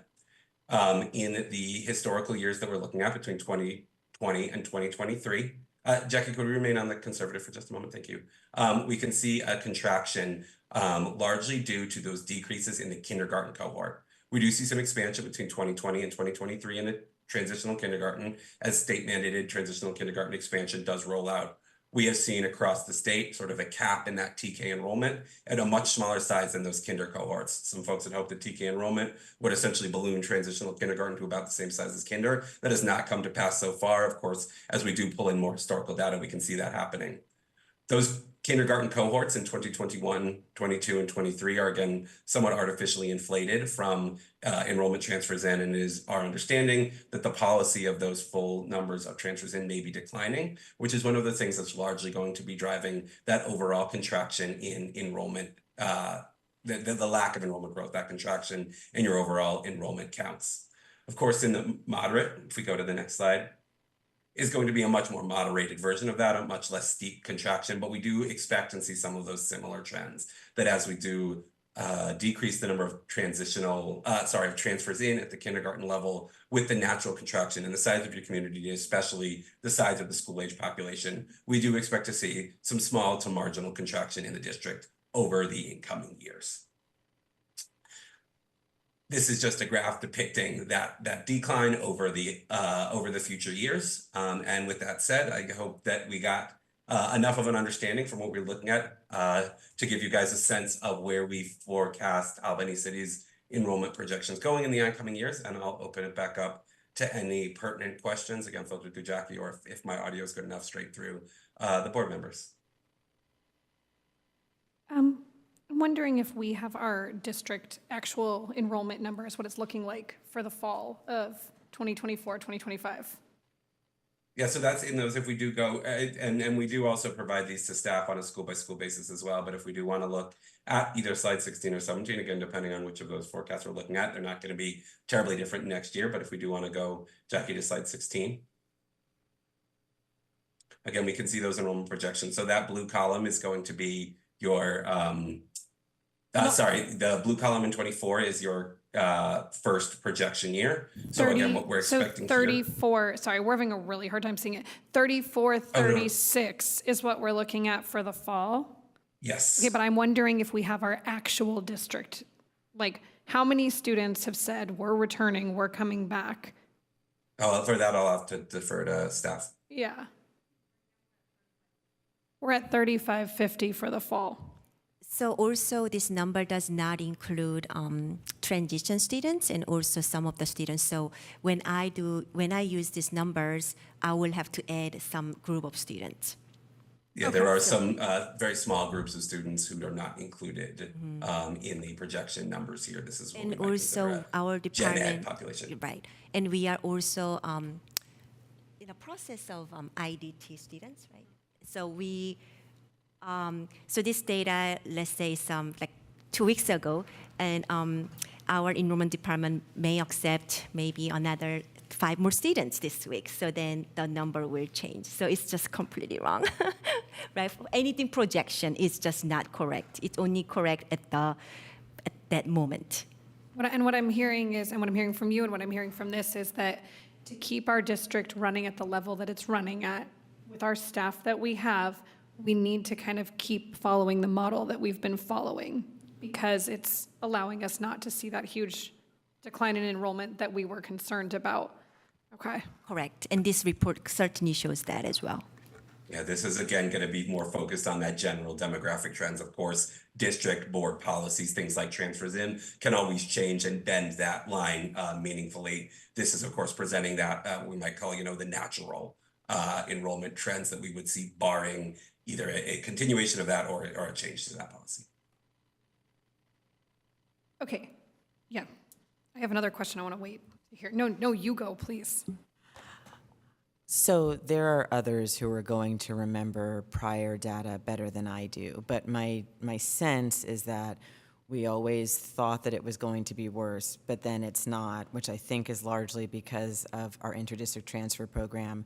So my question is, when we look forward into the future and it's all getting worse and worse and worse, is that not assuming we keep up our inter-district transfer program, or is that because things are going to get even more worse than we thought they were going to be a couple years ago and like to the present, if that question Yeah, so makes sense? two answers to that. The first is basically a correct assumption, right? That this assumes, and this is in conversations that Ms. Kimpson can speak about as well, with our projection analysts, that we wanted to understand what would happen if there was a decrease in that transfer in policy. Part of that, to the second portion of your question, is because the demographic shift across the Bay, across the state of California, is ultimately pretty dramatically down. Ultimately, across public education in your community, there is a zero-sum game where even at a transfer rate, maybe in a district of your relative size compared to, you know, West Contra and some of your neighbors, there may be enough to siphon for a while. There may come a zero-sum point where even those transfer-in students just aren't there at the same numbers because they're really not anywhere in California and, in fact, generally in American public education. So there's something to be said for understanding the potential impact,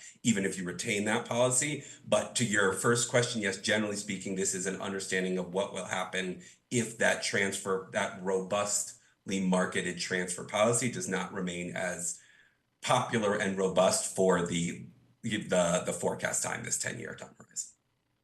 Thank you. Absolutely. I guess I just want to go back, and this kind of touches on what you just said. The reason that like I really drove asking for this a couple of years ago was we were coming out of COVID. We had a lot of families who had left AUSD to go to private school, homeschool, do other things. And what I really thought was important for us to know was how many of our citizens of Albany were alternatively enrolled in schools, and we were missing out on our funding for those students. Absolutely. So what we saw this last year, I think it was, or the year before, is we saw a big influx of our own residents returning to our Albany Unified Schools. And I think, you know, it's great to have projections. This is fine, but it doesn't actually tell us what is going on in our own city so that we can make informed decisions. Like, I can read this in the news. That's fine. We're paying you guys a lot of money, but I can read this in the news. So I feel like, I'm going to be very blunt, I feel like this is a waste of our district's resources right now. I feel like we're getting absolutely nothing out of this. I feel like this was a sloppy presentation that we weren't given the actual one that we were going to see. And it's not telling us what we actually wanted to know. So if it was up to me right now, I would like to cancel the next year of our contract with Power School.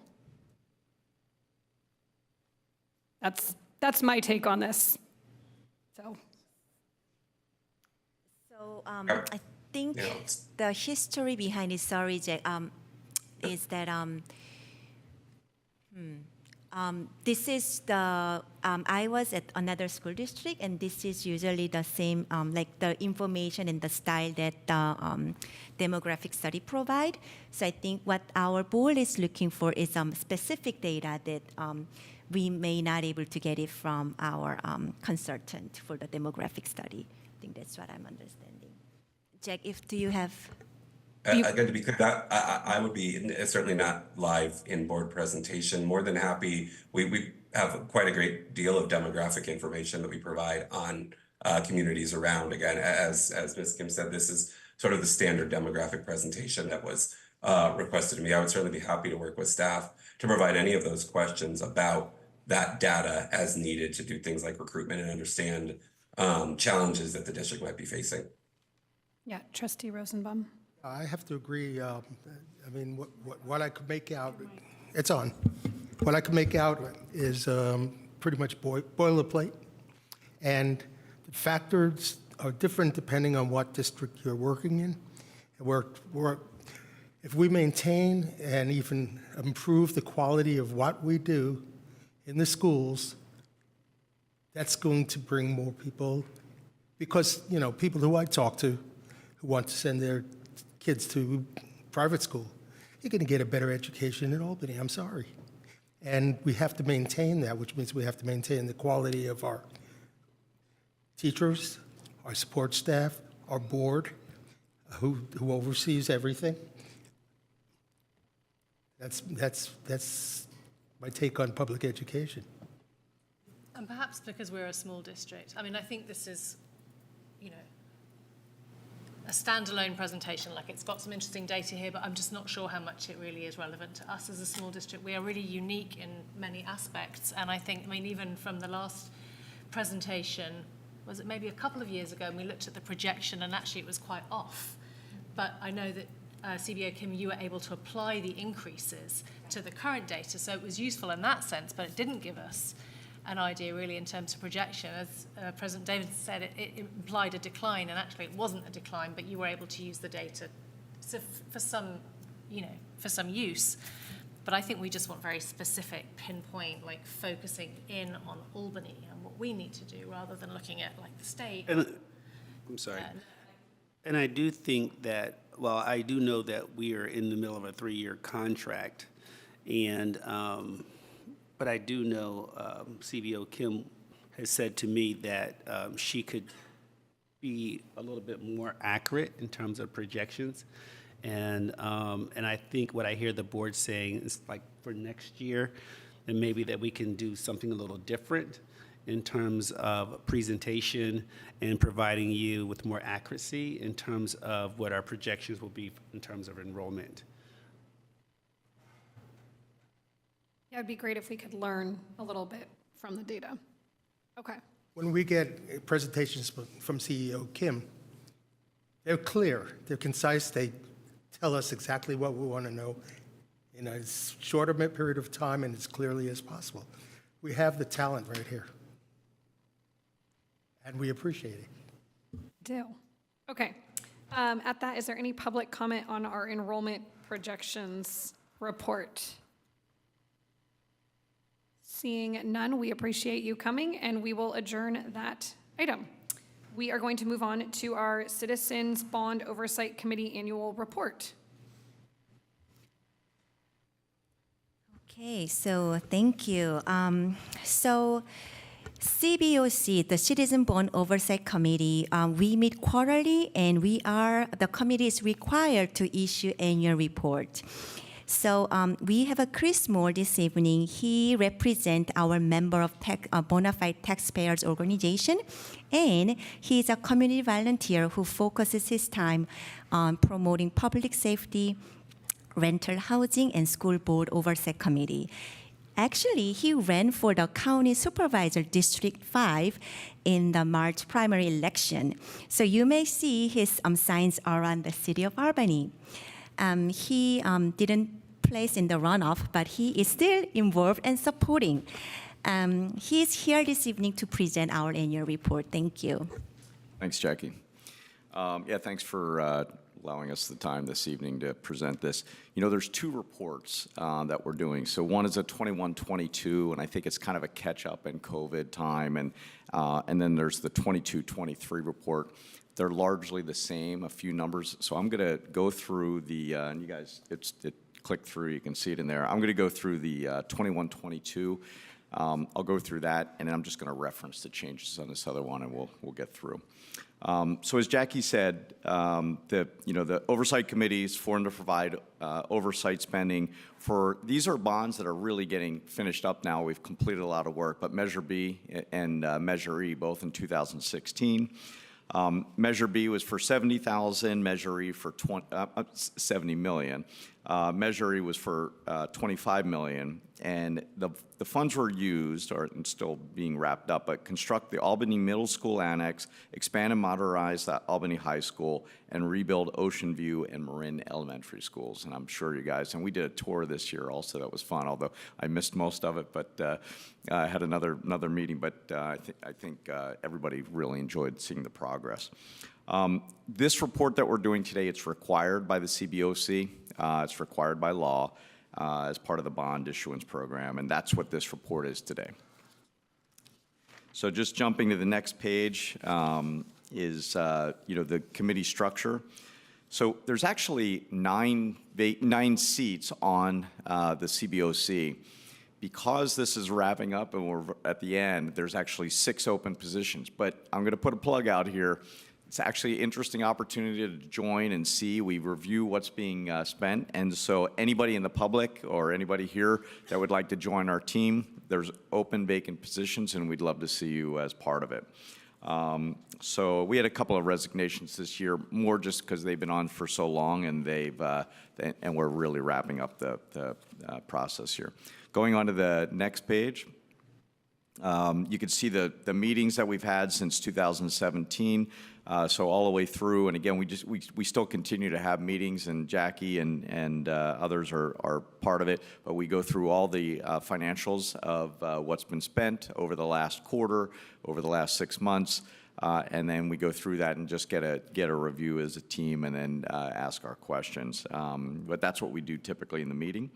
So now getting into the resources and bond sale and revenue. So as you may know, Measure B, as we said, was it was sold in a number of tranches, and if you could just go to the next total there, is $72,100,000 was the total amount. So it was a $70 million bond, but with interest over time, there's $2.1 million in interest, and that interest is actually it's performed by with a state committee, basically, that the state organization that provides interest on that. And that's the number that you'll see change, that protection, as we get to the next report. But overall, $72 million. And then in Measure E, the total with interest is $26 million with interest. And again, you'll see that interest number change. But that's the total funds that came through and that were expended. You'll see it expended coming in the next couple pages. They just note this is all, those have been accounted for in Fund 21 of the district's GL. So on to expenditures.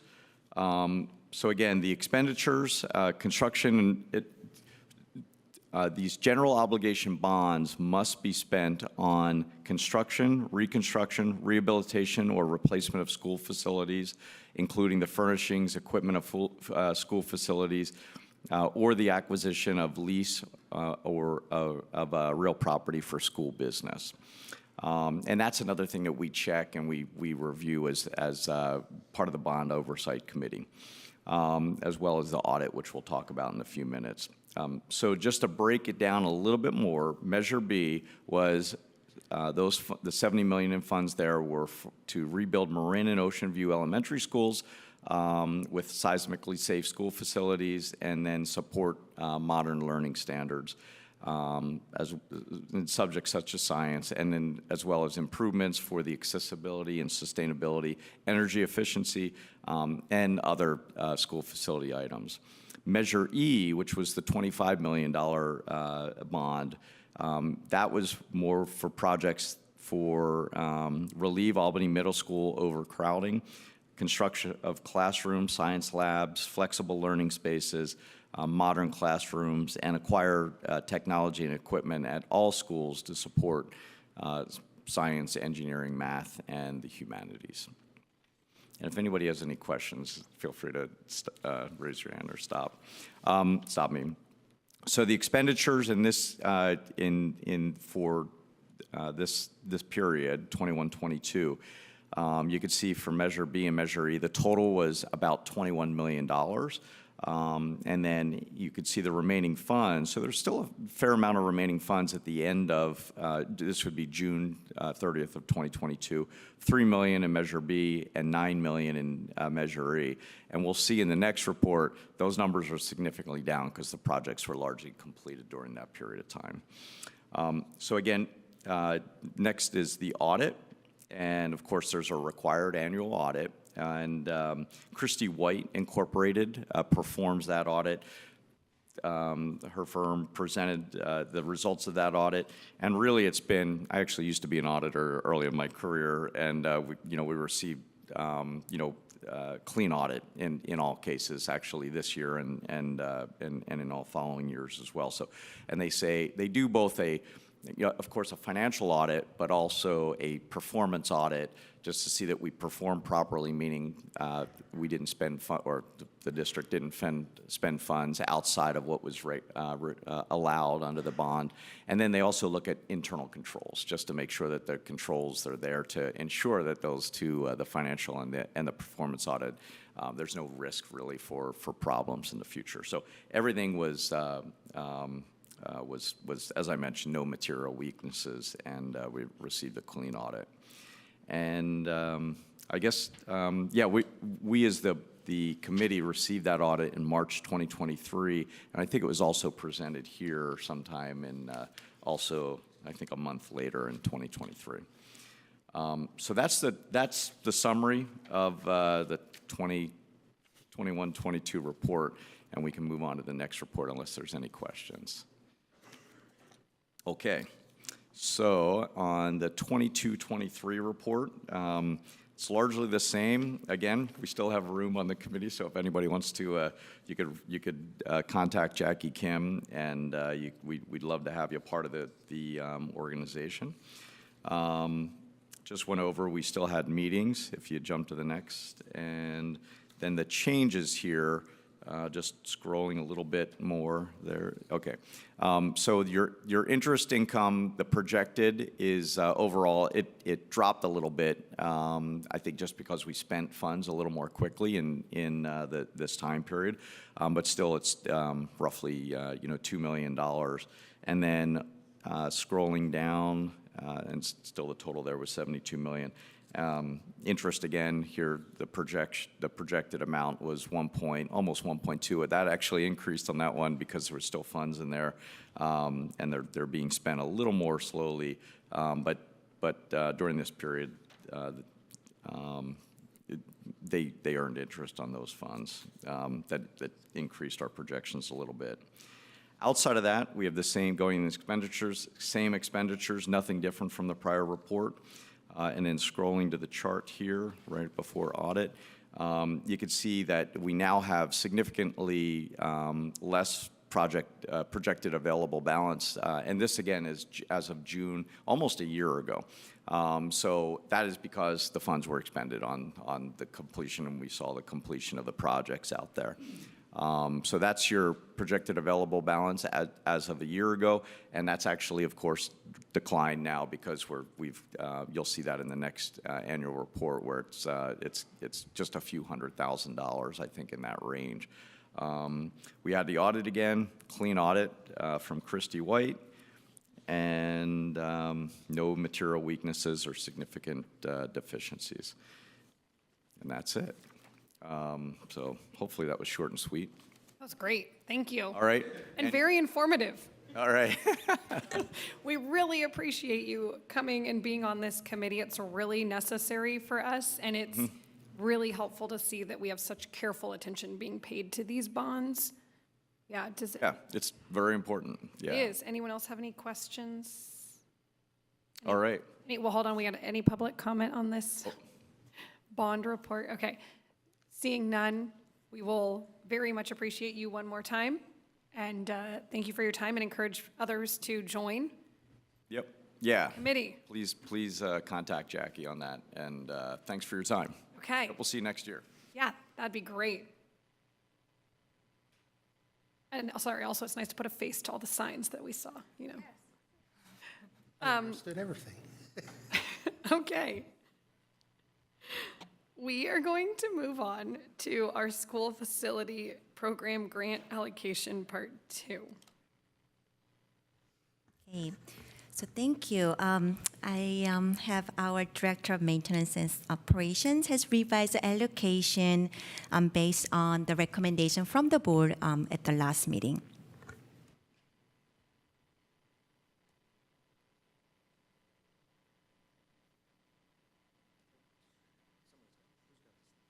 Kim's got the slides.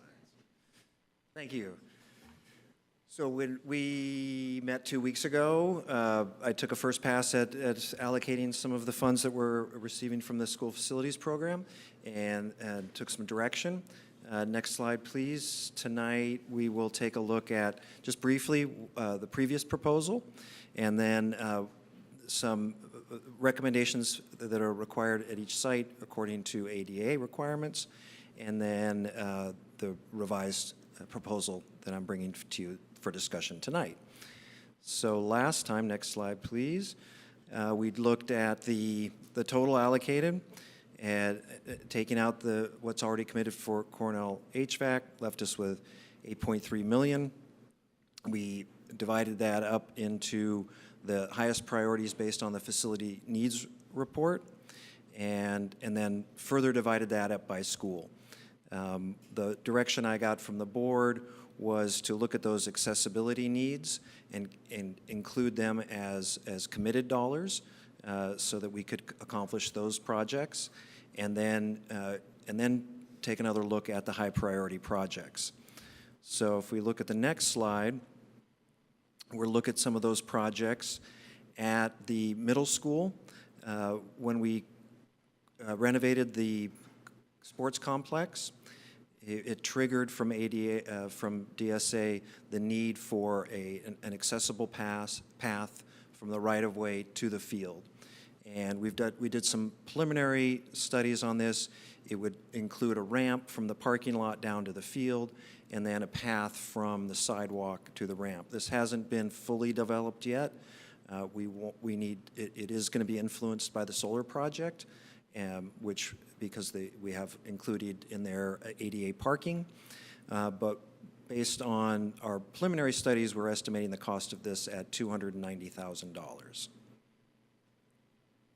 And then the next project, thank you, would be at Cornell. Again, triggered by the playground plans. We found that some of the restrooms were not ADA compliant in their spacing. So we need to, this is just it's hard to see this diagram, but this is just to show what DSA sent us back. We need to remove some sinks from some of the bathrooms and replace that with like a community sink, and then remove a stall from each of the bathrooms in order to have all the clearance that we need for the disability requirements. We estimate the cost on that to be $140,000. And then the next site is the Children's Center, an accessibility ramp from Jackson Street to the entrance to the school. This comes under an equal experience for all category, and we're estimating that cost at about $430,000. So if you look at those three projects together, we're looking at an estimated total of $860,000. And if we take that from our total in the next slide,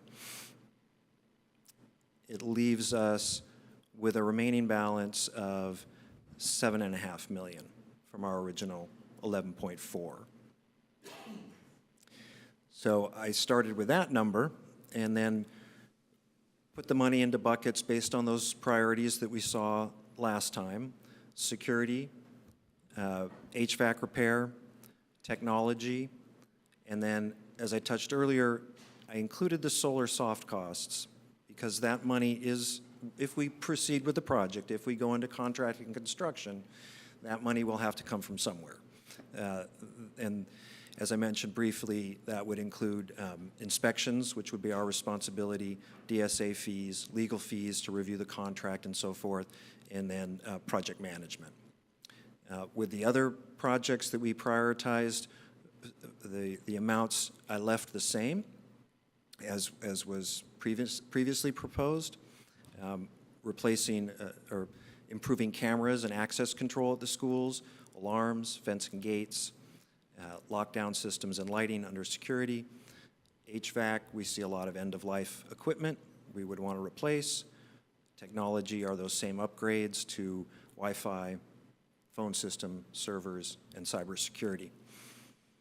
So that leaves us with $1.3 million, which is left for the last category, which was modernization at the school sites. And I think the direction I got last time was that we wanted to allocate those to the schools in sort of a lump sum fashion so that the stakeholders at the schools could participate in the further development of how those funds are spent. But you can see at each school, it does include some restroom upgrades, and a variety, these are the things that were identified in the needs assessment.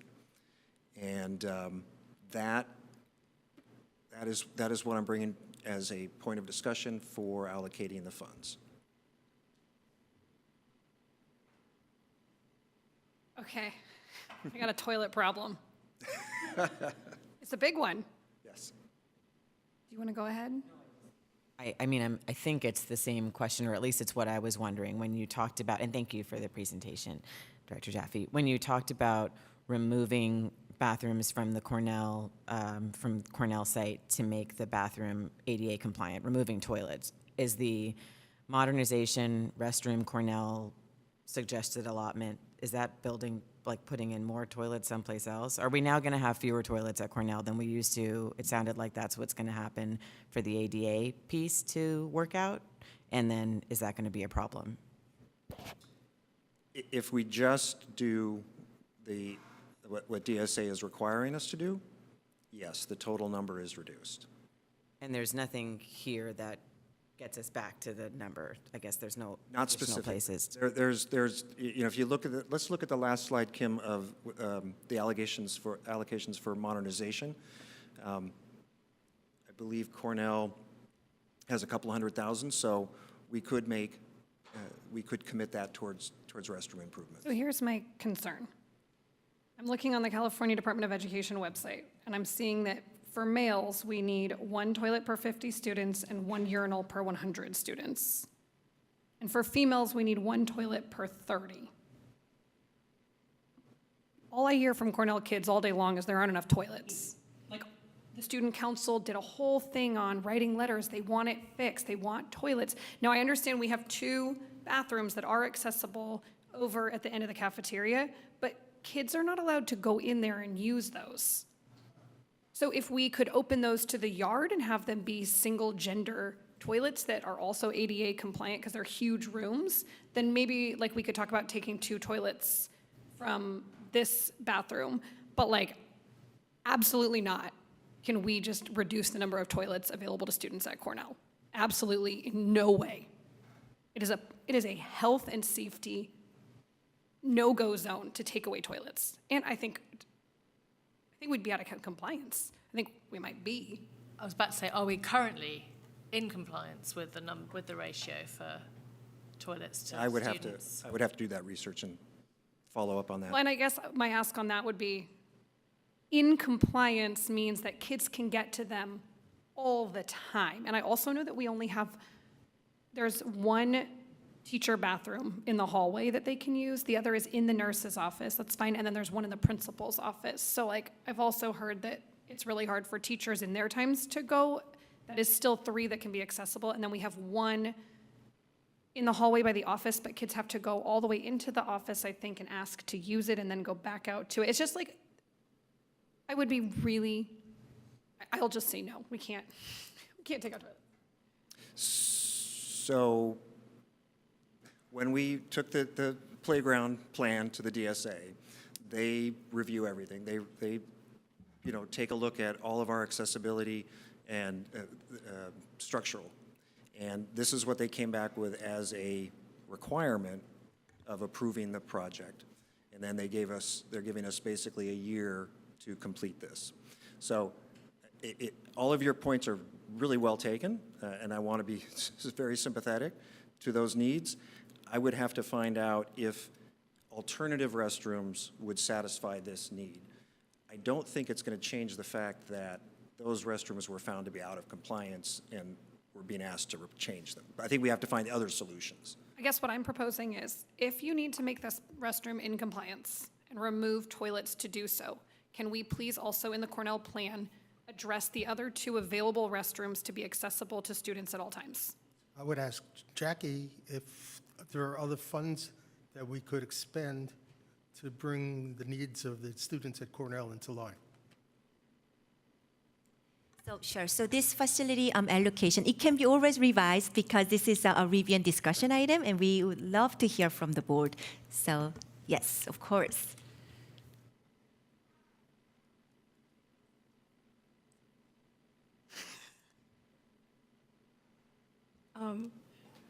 Thank you for the presentation, and I also appreciate your foresight with the soft costs for the solar already being included into this. I'm going to go back to your favorite slide, which is the modernization one, and mainly because I looked at the before and the after of what each site would get in the modernization, and I really appreciate that we made sure to include additional funds for AHS and AMS, because like really there are some major construction stuff that needs to happen there. But I'm going to keep coming back to why we're spending so much on allocating funds to modernize certain aspects of ACC, because we already allocated in the last presentation 1.8 million for ACC, and now we're bumping it to 1.9, even though we would like to see a reduction. And that main bump is really coming from the modernization. I genuinely think that with just the modernization portion for ACC, I think that could be significantly reduced, and to address some of the stuff at Cornell and Ocean View, instead of just allocating so much modernization for ACC in particular. Especially, I think it comes back to the fact that like this is a particular site where we still need to figure out what our vision and future is for the particular site, and it does not make sense to continue putting upgrades for modernization when we don't even know what we want that site to eventually look like. I do think those funds would be better spent, like maybe at Cornell, like you said, to work on like additional restrooms or something else.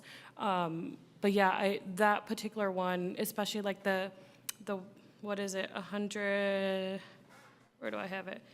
It's $119,000 increase from the last slide, the last presentation.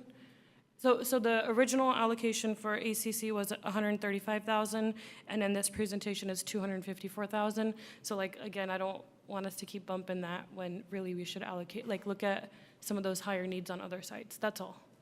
No, I think, and that's a great point.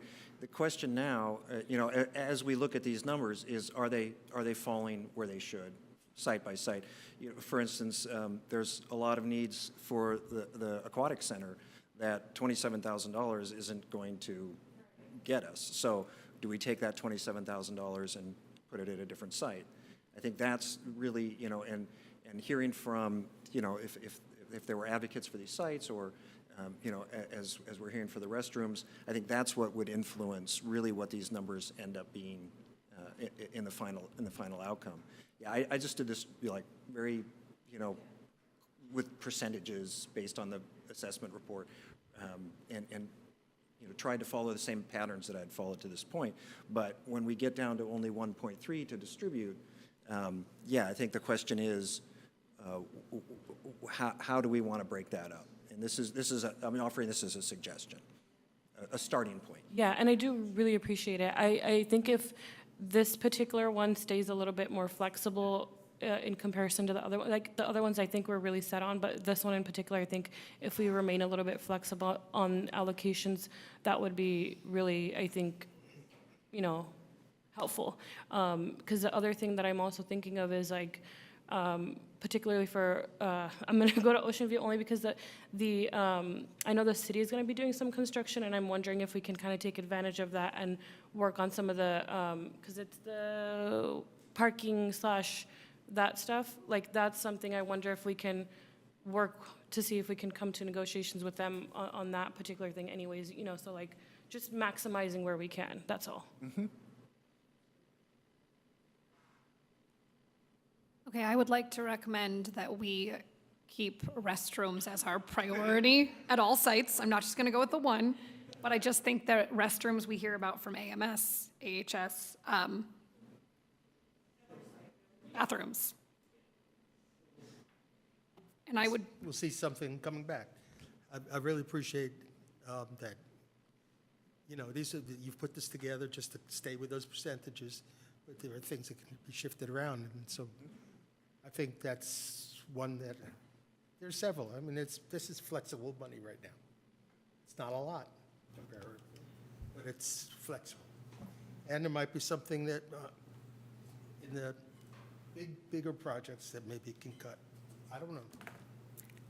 Thank you for this, though. And I do feel that after the last meeting's presentation was like the sort of ideal, you know, if we had all the money in the world and what we could do. That was lovely. But I do feel that this is really taking shape now. And I really appreciate the opportunity to have more discussion at this meeting, because I think we're getting closer to sort of, and I like the priorities, you know, things like security. I mean, that's just, you know, the number one, that's great. But I do think if we can just kind of tweak those smaller items and just make sure we're getting the most bang for our buck and not pouring funds into sites that maybe need a bigger reimagination, and focusing on things like bathrooms would be, yeah, but great, but thank you. You're welcome. And I do think that as we look at those bigger pots, security and HVAC, and we're able to talk to vendors and develop some systems and see what that money will get us, it may be that we can reallocate some of the funds back. But what I'm hearing in terms of going forward for next discussion is my homework would be to look at what the possibilities for restroom improvements are at Cornell outside of this ADA requirement, and then also make sure that there's money for the other schools. And under that category, we've heard that the maintenance department has heard the needs for restrooms, and I just want to shout out my team a little bit. This year, we replaced all of the partitions at both the high school and the middle school, and all of the faucets in every bathroom, because they were all in such bad shape. And so that we have been slowly improving. I think what we're looking at here for the restroom improvements at those two schools is more about all gender access. Doesn't he look skinny all of a sudden? Nope. And there's one. Oh, we've got one. But I'll take a look at the impact of these changes at Cornell, what it might, what options we have for making improvements there, and try to associate some costs with that. And then we'll come back and talk about it some more. And I will say, I kind of did the math. I think we have enough toilets as we are. Let's just not take any away, and definitely focus on making sure that the other ones become more accessible, since they're there on site already. Okay, awesome. Thank you so much. Can I ask a yeah. question? I'm sorry. The next time that this comes back, and it might be a question for, is it still going to be discussion, or is that going to be action? I think we should be ready to take some action on some portion of it. Okay. You know, the guidance we gave last time was we wanted to prioritize the accessibility ones, and I think this is great because now we've seen that the accessibility is actually going to mean we need to adjust. But then I think we're going to see it for an action item. Or? Sure, because the board does not have to approve all the items, because the board can approve some of the items and some of for the table for the next meetings too. Just speaking personally, if it is possible to kind of separate things out a bit, like I feel pretty differently about security, ADA, compliance versus kind of the last slide with the way that things are sort of split up. And I know you said that was just, you know, it's like a middle place of sort of, these are percentages, these are kind of a rough allocation. But I think, you know, certain issues around, like, if we are talking about ACC, I know that there could be changes in the future or whatever, but while it continues to be occupied as one of our facilities, like, there are certain things that do actually need to happen. So I would like to have more of a chance to talk about the ways that those different numbers break down, or for instance, you know, like, just having a better understanding of, you know, like, money being allocated to Ocean View, which is a fairly new school site, and I know that certain areas were not touched, were not modernized at all, so I understand that money needs to go there, but there are just certain kind of issues as far as how those numbers interact with each other that I would like the chance to talk a little bit more about. But that's separate for me from security, ADA compliance, that sort of thing, which for me is not difficult to approve. I think I agree. And HVAC. So can I ask? Oh. The modernization is Right, what we want to so talk about. Do you think, in terms of coming back with an approach that would be easier to understand or swallow, would it be beneficial to take that modernization number and, instead of breaking it out by school, break it out by type of modernization, say X dollars for restrooms, X dollars for office and classroom, X dollars for landscape, that kind of thing? No, And not do school-specific? I mean, speaking personally, I feel like that might be helpful. I don't want to make things overly complicated or difficult, but it's just, like, for instance, on the ACC point, like, from just physically being inside of that building, I know that certain things need to happen there in order for it to be anywhere near the same level as, like, many other sites in the community. So I just, if we say things like, well, we shouldn't give that much money to this site because we don't know what's going to happen with it, like, we also have students and staff and teachers, et cetera, who are occupying that space now. So, like, I just want to be able to have more of an in-depth conversation, I guess, about how those numbers are being arrived at and compared. It might be, again, personally, I think it might be helpful to have more of an itemized understanding of this is what we're fixing here versus there, this is the multi-purpose room at Ocean View, this is whatever, to sort of weigh the comparison as opposed to just lump sum amounts where maybe $250K seems like a lot for ACC, but when you talk about what you're actually discussing, it's like, oh, those things are much more important than this other thing that we're considering at another site. So it would be helpful for me, I think, to have more of a specific understanding of what the different, what the actual items are at different places, but also if there's another way to kind of get at this discussion and be a little more specific, I'm happy to do it that way too. I don't want to make extra work. It's really valid because I have the same wonderings. Like, I'm looking here and I'm seeing, okay, well, I'm wondering what is, mental health and wellness? What are we doing for that at AHS? I also, want us to just think about, okay, the lunch shelter at AMS, I get it, but I think there are options there that make it not as critical at this moment as safety issues, toileting. Like, I think that we really need to look at this instead from a what's critical, what's keeping kids the safest, and where do we have alternatives? And I understand, I like your model of a percentage for each site, but I also really want us to just keep remembering that 2 sites didn't get that big money. The other 4 did. And I think those 2 sites are the ones we keep bringing up and being like, those have such huge needs. And I'll also just say that the pool, I have been very clear in my time on the board that the pool needs to be able to do its own thing. And if we need to get creative about it, we should. If we're going to use money that can go to our other school sites, then our students all need to benefit more greatly from using the pool. So those are just kind of my 2 cents on it. I mean, I agree. I'd like to see specifics for each school, what the needs are, so it's broken down. So if mental health will not cost anything, or whatever that's going to cost us at AHS compared to restrooms or classroom needs, I think that's what I'm hearing. Break it out by school, if that's possible. Yeah. Right, it's all in the needs assessment, so, familiarize yourself with that, and then I'll pull out some more from that and be able to be more specific about how those costs, pencil out. You're doing great work, Scott. I mean, this stuff is, to take this amount of money and to be able to really meet specific needs for each site and shift what needs to be shifted. I love being able to make these improvements. I wish I could do more, but I really want to be sure that as we do spend this money, since it is so limited, that we have a robust discussion and we're putting it in the right places. Yeah. Thank you. Thank you. Okay, we have 2 more items to get through here. We've got our bond. Sorry, is there any public comment on our review, our school facility? Okay, seeing none, we're going to move on to the bond program update and possible additional funding source. Thank you, Board. So as we just discussed about facilities, I'm going to have a little background of this program.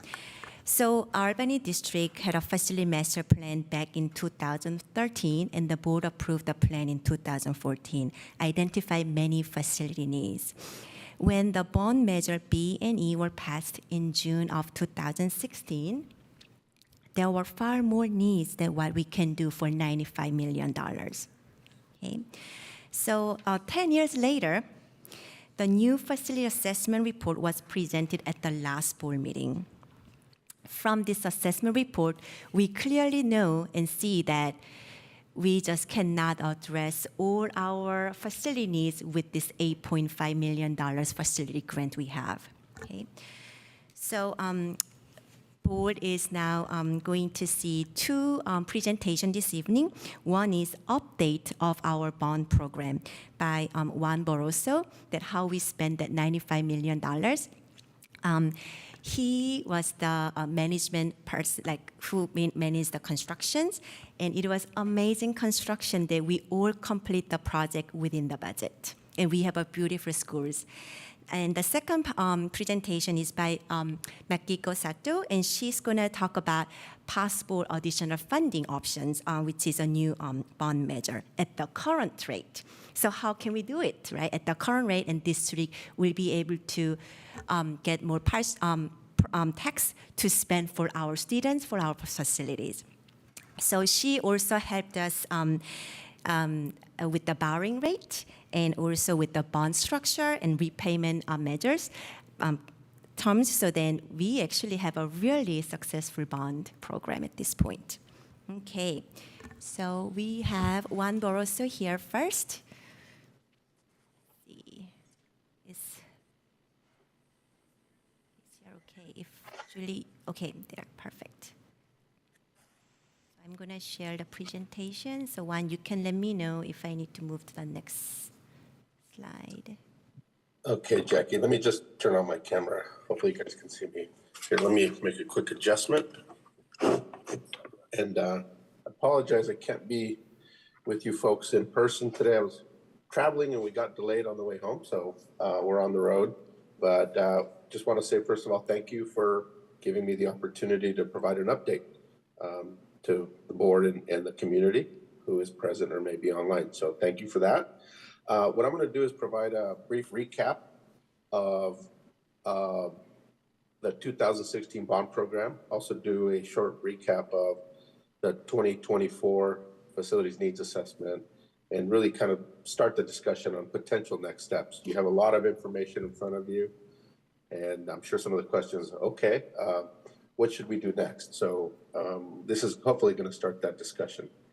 So, and some of this information you've probably heard a couple of times, so I will be brief.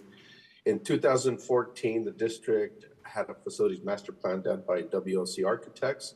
I started working with the district in February of 2014. So I know that WLC Architects worked on the plan for about a year. So I want to say most of 2013. And there were many meetings with many stakeholder groups, so a lot of work went into that process. And the sites that were evaluated for the 2014 Facilities Master Plan were Albany High School, Albany Middle School, the San Gabriel site, which has gone by many names. It's now known as the Albany Middle School Annex. Also looked at Cornell, Marin, Ocean View, and the Children's Center. I did a quick recap of the dollar amounts proposed at that time in 2014, and they totaled about $135 million spread across those sites. Next slide, Jackie, okay. You've heard this as well. In 2016, June 7th, the voters approved two bond measures for improvements to the district's facilities, Measure E and Measure B. I'm not going to read through this again, but the key priorities at the time were overcrowding at the high school and at the middle school, and also a concern related to the seismic safety of your facilities, primarily the elementary schools. So these measures were intended to address those issues. I want to point out that in the last since 2016, when the bond program kicked off, the district has done an amazing job of going out and finding additional free money from the state facilities funding program. I checked into this, and the district has claimed $27.1 million in that time period over the last basically 8 years in matching funds. So most of those programs will give you dollar for dollar. So it's kind of a 50-50 match. It's a formula that the state uses. It's not a perfect formula, but it does generate some money. So 27.1 million is significant. So you leverage your 95 million of local money, and you were able to get 27 million as matching money from the state. So the district did a great job on that front. Currently, there's one remaining funding application for the amount of 1.6 million that is tied to the current Cornell HVAC project. So the tricky thing with state funding is you could receive that 1.6 million in 2 years, or it might take the state 5 years to fund that specific application. And it depends on the flow of money in Sacramento, but it is real money. At some point, the district will receive those funds. Next slide, Jackie. Another important, very important aspect of the bond program is the district's board policy on CHIPS. So CHIPS stands for Collaborative for High Performance Schools. It's a nonprofit organization whose mission is to promote healthy buildings, energy efficient buildings, and buildings that promote wellness and learning in schools. The board was very interested in that approach. In 2016, I believe Trustee Rosenbaum was on the board at that time, so he's a familiar face. And there were many meetings and conversations in the community with the board, with experts and professionals who live and vote in Albany. And the board adopted a resolution on August 9th of 2016. Here's the specific language in the resolution. Essentially, the board's direction was, we want to follow the CHIPS methodology, which begins in design, and it encourages the design teams to select materials that are known to be non-toxic, that don't have things like off-gassing. It promotes things like natural lighting in the classrooms at the right levels. It promotes improved acoustics in the learning environments so that the little ones can focus and pay attention and not be disturbed by outside noises, etc. It also has a significant portion on energy efficiency, water conservation, planting material. So it's a very comprehensive process. So that the CHIPS methodology was followed for the 4 projects that were undertaken as part of the bond program. Next slide, Jackie. And members of the board, feel free to stop me with any questions that you might have. I'm trying to move along, but we can always take questions. Okay, our next slide, simply showing the projects that were completed. I think you're all familiar with the projects.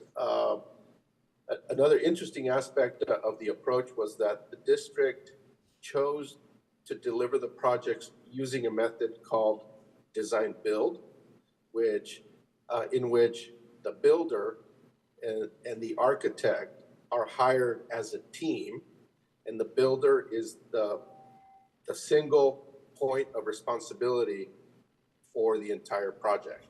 What it did in our case is it made the teams work a little harder in finding the best solutions without paying a premium price to achieve those solutions. As a few of the presenters at this meeting and last meeting commented on what an achievement the bond program was, I would agree. I think it is the district achieved phenomenal results on all the projects. First of all, by staying within budget. And I think most of you probably heard of other districts, neighboring districts, where there have been significant overruns on dollars. and also schedules not being met. In your case, the Albany Unified School District delivered all projects within the original budget that was set in 2016, and everything was delivered on time with great stakeholder participation. So I think the district and everyone who participated deserves a big round of applause for that achievement. Juan, I just want to be aware, we are hitting our 180 minutes of our entire meeting right now. So I just want to remind everyone that we've had the chance to review the slides here. And I think if we could just kind of zip through We will do that. the needs, just like real quick overview, because I think the whole board's looked at this.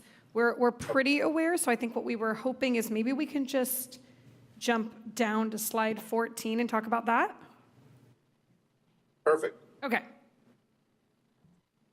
Okay, so here are some potential next steps that I've discussed with CBO Kim and with Mr. Jaffe as well. I think we all understand that because the need is so large, tackling those needs would be in a phased approach. And there may be 2 phases, 3 phases.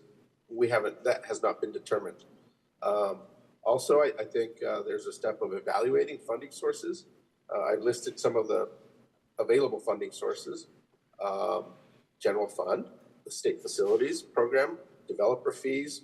There are other grants that come and go. We would look into those. And of course, the general obligation bond, which the district was successful with in 2016.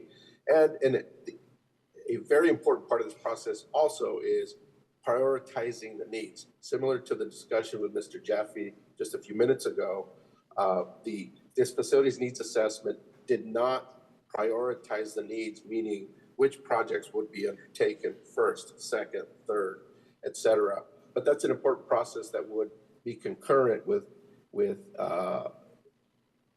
moving forward with the implementation phase. For the 2016 bond, I recall there must have been 4 or 5 board meetings where the prioritization was discussed with public input and so forth. So there, a lot of work went into that process, and that's still a very important next step for this effort in 2024. Jackie, that's all I had. Would be happy to take questions. Thank you, Juan. I think we are good to move to the next presentation, and maybe board might have questions all together. Thank you. Thank you so much, and I know we're short on time, so I'll try to keep it going. So the first slide here, slide 3 is the history of bond authorizations. Albany voters have been very supportive of the bond program. They've approved 5 separate measures since 1993, most recently B and E in 2016.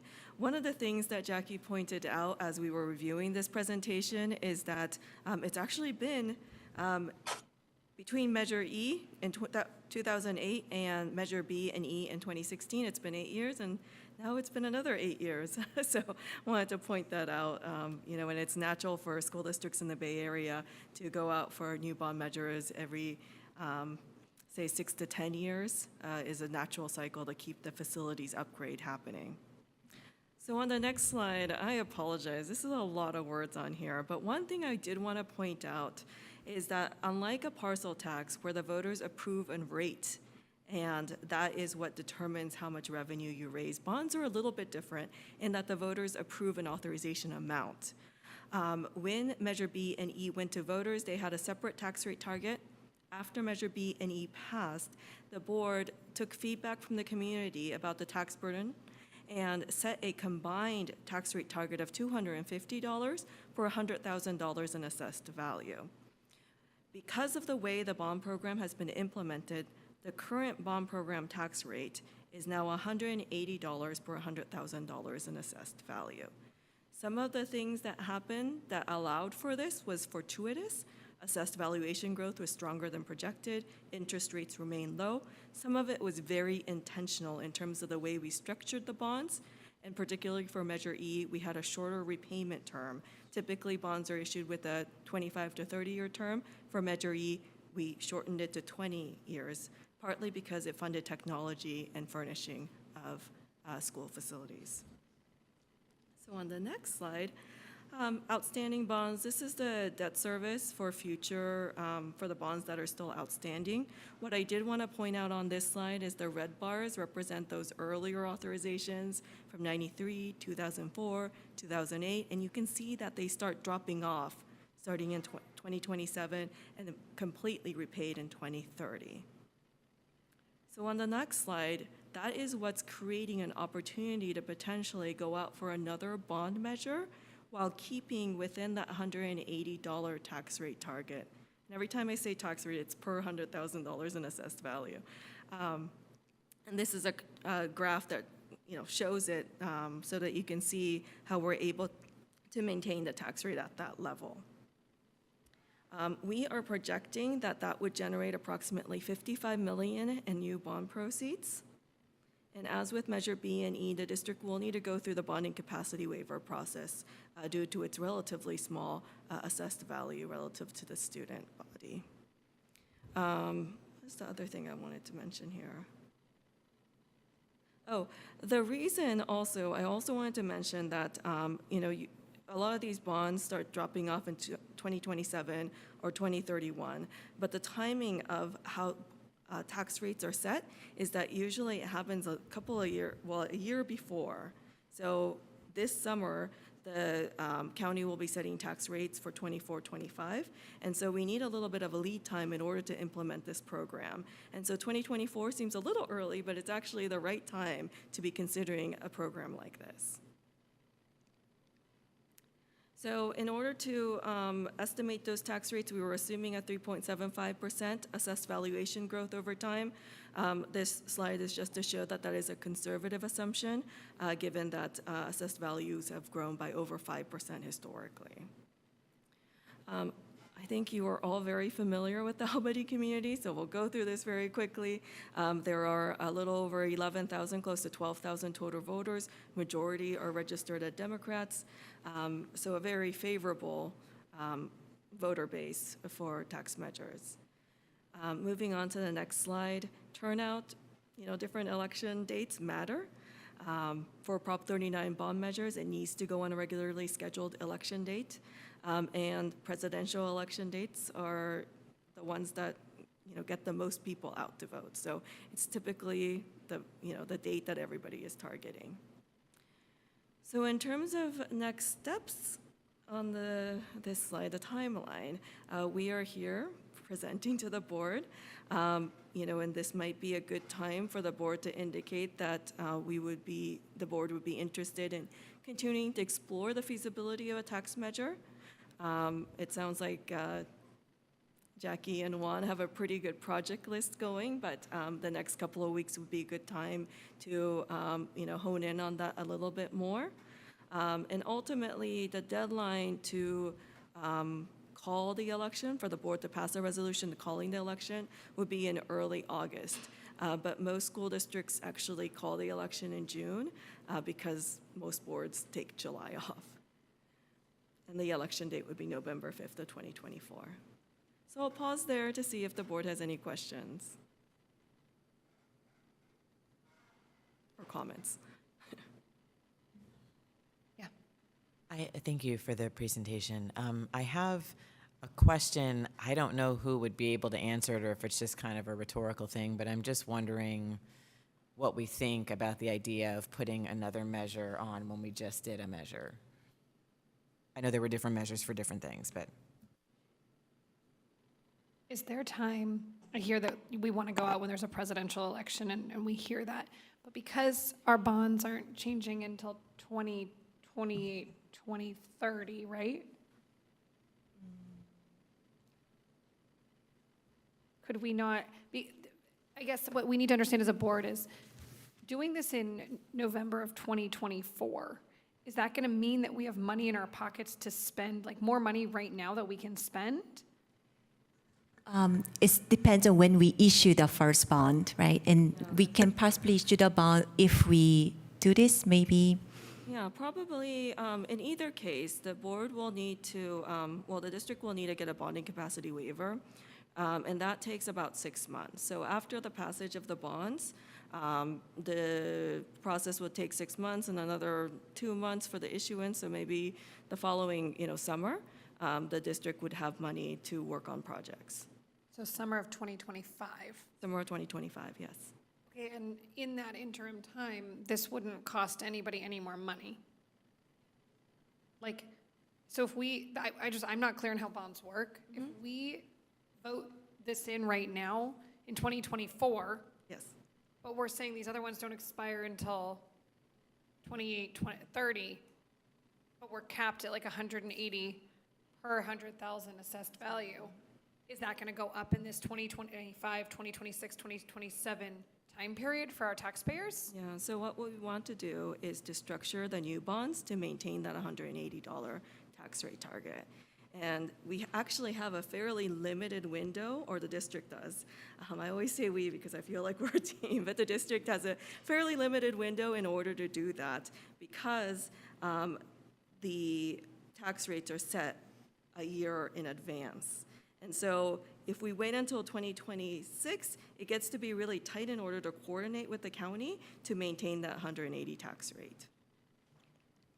So it's just an extension, basically. Yes, that's correct. And looking at this chart, Makiko, if I understand, well, I can make the board understand this better. 180 will be till about 2037, right? About that. Mm-hmm. So the tax rate will not go up. So people will just keep paying what they've been paying until 2037 instead of in 2028, 2030, we would see a huge drop in well, I guess that also doesn't mean that we're going to lose funding as a district because it just means we've repaid the bonds we've already used, right? So it's not like we're getting this money from the bonds and we're like using it to fund maintenance on a daily basis. This is all money that we've already spent. We're just repaying it. Yes. Is that right? Okay, and then this would give us the next amount that we would extend and we would be repaying that, but we get the money first. Yes, you get the money in over the next 4 or 5 years. We have to be really careful about how this, we just heard at the beginning of the meeting that people are really nervous. We did Measure G, and then we had to do budget cuts. Totally not within our control, I get it, but we need to start being very thoughtful as a district about how this all is put out to the community. And so I would say before I think we're ready to approve this, which would probably be at our next meeting, I would ask that we also see sort of our plan for what we're going to share with the community, how we're going to share it, and how we're going to involve the community in knowing about this and really being clear about what you just explained to us. Because I'm going to tell you, everyone I talk to in Albany 99% of the people in Albany do not understand what any of that just meant. That's true. I have a quick question. Would this be, we're looking at a bond that would have to pass at a 2/3 rate? If we had something on a ballot for the presidential election, are we having to pass at a 2/3 rate? Or It's just 55% for Prop 39. Okay, great. So then the 55% also requires the Citizen Bond Oversight Committee, which we have a committee oversees the bond as well.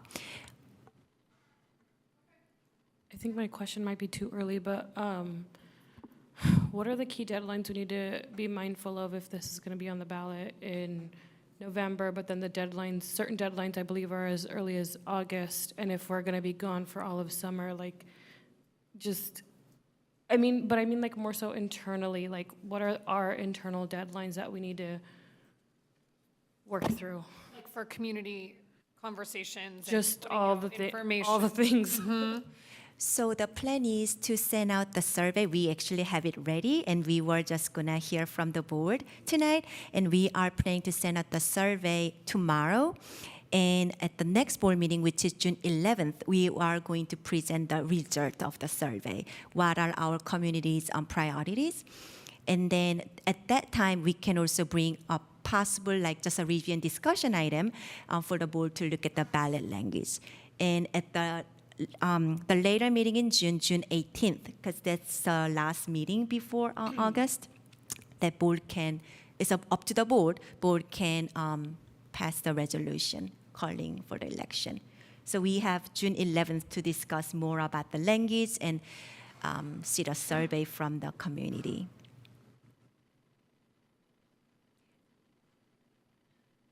I mean, is there any possibility, when is the next election date that we just could look at as a board just to consider?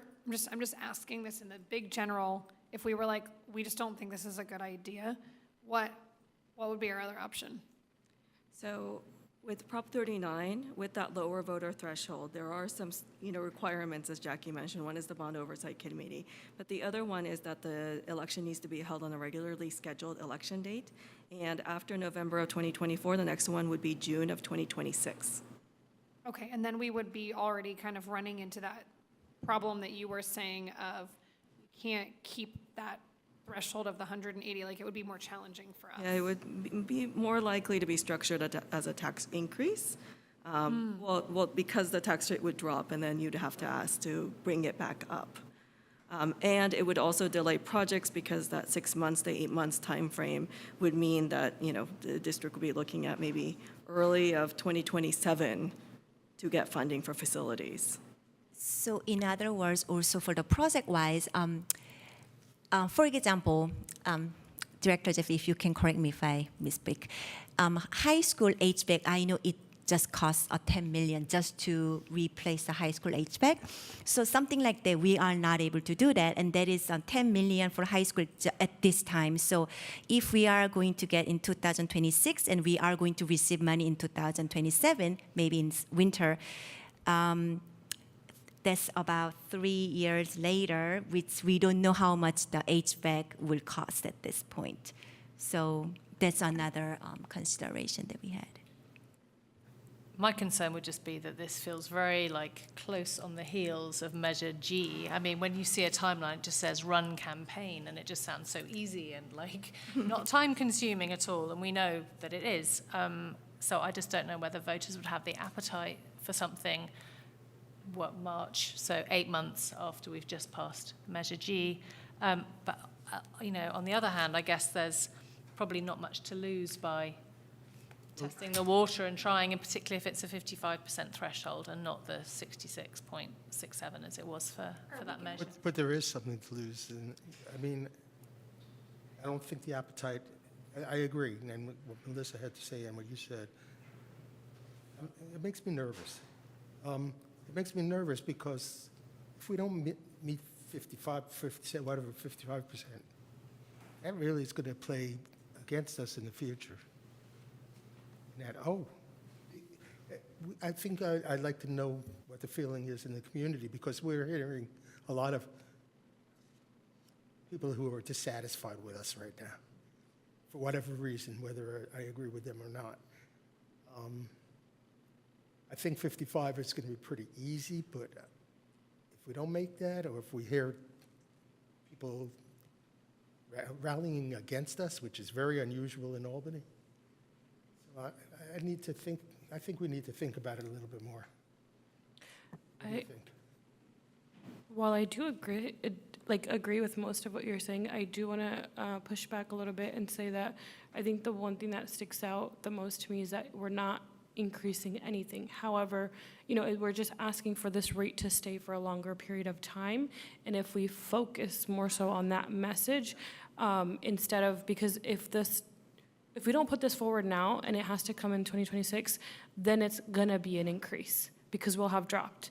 And then people will be extra angry with us, versus if we just push the message that we are just extending this exact same thing, but just for a longer period of time. We're not changing anything, we're not asking you for more money, it's just we're asking this rate to continue for a longer period of time.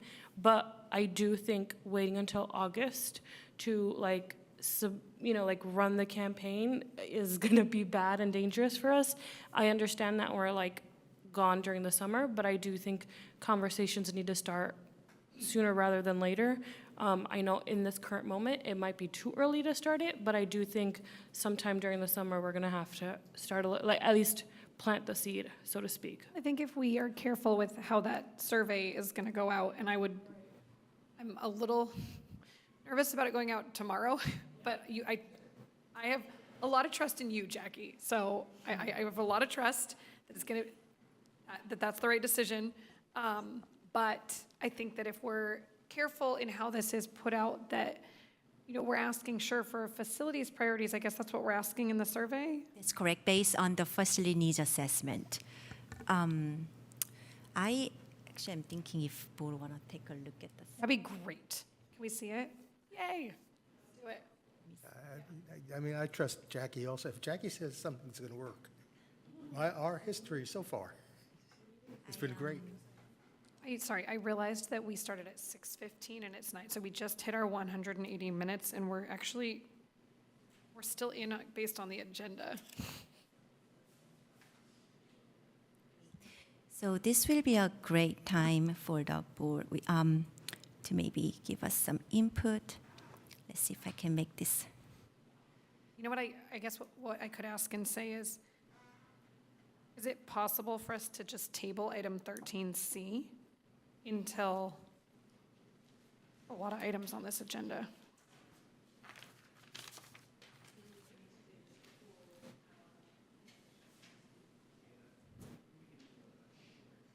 On that? Okay, so we'll just look at the survey quickly and then we'll get to that. 13C is not going to be short, so we might have to table it. I have about 15 minutes to say about it. No, I don't have to. I thought if that's what. Well, no, because you're going to send it out. 50. So I can just share with the board, like tonight, I don't have to show this. Yes, this wasn't the plan. Okay, yes. that's perfect. Share it with us. Yes. We're going to Oh, okay. is there any public comment on this review and discussion item? Okay, seeing none, we are going to move on to item 13C. Okay. Thanks for everyone's flexibility here. I was misreading again.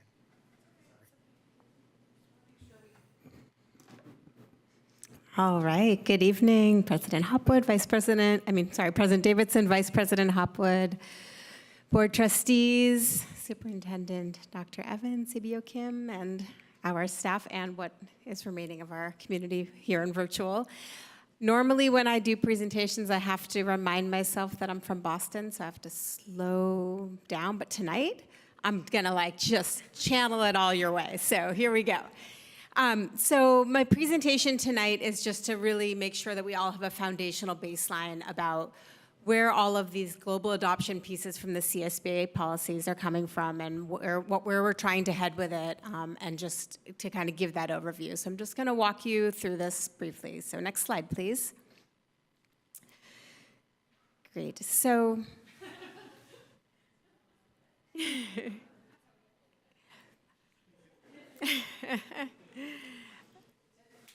yay. Okay, next slide. Perfect, there we go. So just briefly, the process and timeline that we've been through and that we're moving through. So on December 13th of 2022, I stood here and brought a contract from CSBA to you. And basically what I'll get into, but is that we had the vast majority of our policies were incredibly out of date. Some of them 8 years, some of them over 20 years. But there's been a lot of changes to Ed Code since then, and they were really out of date. So what Dr. Wells had connected us with CSBA and kind of guided us through this piece, that when there's that many out of date, you know, we have over 650 policies, it's not practical to go through and do each one by one, right? And I'll get into the reasons, but basically the idea of this contract is this kind of wholesale global adoption, get us up to speed, and then we can kind of go from there. So that led us to a workshop that happened October 3rd through the 5th of this school year with our exec cabinet, all in a room for 3 full days with a representative from CSBA, with computer screens, comparing policies side by side within our own departments and bouncing anything off each other that was kind of needed more than one department's eyes on it. Then between October and May, there was finalizing of the remaining policies that we just didn't get to during that time. Then we sent those off, said CSBA, okay, we're done, and they sent us the packet that was provided to you. So tonight I'm giving a little overview of the process. We have a workshop coming up on June 10th with kind of two lenses, primarily to focus on the 9,000s, which relate to board governance, but also to provide an opportunity for you to, and I'll get a little more into this, but to pull any policies from other areas that you feel like just need your attention in a different way than just a global adoption. Okay, and so then we're hoping to bring this back to you on June 11th. Next slide, please. So the goals of what this process are and what we're trying to do. Next slide. So first of all, as I mentioned, our policies are extremely out of date, and it's not just one or two that are out of date. Most of them are incredibly out of date. And one of the, besides the fact that, of course, we want our policies, there's a few problems that it causes. We're not in compliance with Ed Code. Ed Code prevails over board policy. So what often happens is when there's something that comes up related to board policy, what we're doing is saying, okay, this is what our board policy says, but now let's go and look up Ed Code and cross-check it. And there's a whole process that we go through. And like I find for my own job, when I'm in communication with families, which is fairly often, or staff, they'll reach out and say, well, the board policy says this. I'm like, yes, but our board policy is not in compliance with Ed Code, and this is what Ed Code says, and it's messy. The other part is just liability, that we want to protect our district from legal risk, and we've been advised how important it is to make sure that our policies are up to date. And not only that they're up to date, but there are also certain policies that we're required to have that we don't have because, you know, it's been that long. Next slide, please. So when we talked with our rep from CSBA, what they said is what they recommend as far as process is to lead exec cabinet in a workshop, to have us, you know, we know each of our job positions, and really the majority of it is you look side by side and you're like, okay, yes, that's Ed Code, accept, accept, accept. And to just make sure that those policies are up to date, and then to bring them, they say bring them in one batch to the board. It's too much to kind of go through piecemeal by piecemeal by piecemeal. So that was their recommendation to us, and that's the process that we have been going through. And just there being a certain amount of trust in that process. Next slide, please. What we're adding to that is that we're at the end of the year. We would love to be able to start off next school year with most of our policies up to date. And we also recognize and respect your role as a board, and knowing that there are certain policies that you might feel like, yeah, we need to be up to date with Ed Code, but this one needs more attention. And I'll just give an example, because with our board policy work, we did a lot of work on our interdistrict transport policy. And there are some different thoughts and ideas, and it's something that a lot of community members have thoughts of. I wouldn't bring that on a consent calendar. I would pull that and say, you know what, that one we need to bring at a time when people can voice their opinions and speak to it. So there are a couple like that we might pull, and you might say, this one and this one, as you look through the titles, which will give you have an opportunity to do now, and we'll also provide an opportunity at the board workshop. You might say, these ones, they need more time and attention. We don't have that time now, so we're just not going to approve those. And then in the next school year, we can bring those back when there is time and attention to give to those. And so that's what our hope would be, that the next school year we could do that smaller batch, but still be mostly in compliance. Next slide, please. So just to quickly walk you through how our policies are organized. Next slide. So they're organized in thousands, and so the zeros cover philosophy, goals, objectives, comprehensive plans. 1,000s relate to community relations. 2,000s to administration. Next slide. Our 3,000s to business, non-instructional operations. 4,000s are personnel related. 5,000 students, that's my area. And then 6,000 instructions, 7,000 facilities, and 9,000 bylaws. So when we were working on these, as you can kind of imagine how it play out, Marina focused her attention on the 4,000 personnel, Jackie focused on facilities and some of the other, so we all sort of divided up to focus on the areas that are the ones that we work the most within. Next slide. So our next steps are an upcoming board workshop, again with a focus on the 9,000s, but also with an opportunity to either ask questions and or to say, just pull these, we're not going to spend time on this. And then our hope would be that we could approve the majority of the policies on the consent calendar on June 11th. And next slide. And that concludes my presentation. So open for questions and comments. That was great. All right. Okay. Thank you. Okay. And I appreciate that. What we heard earlier from Dr. Evans Who will be right back. had to do with the processes of the board. So I think he and I are, I'm going to guess, are the only people who've sat on with or on a board in either capacity, which I've done both, and gone through every board policy one by one. Takes months.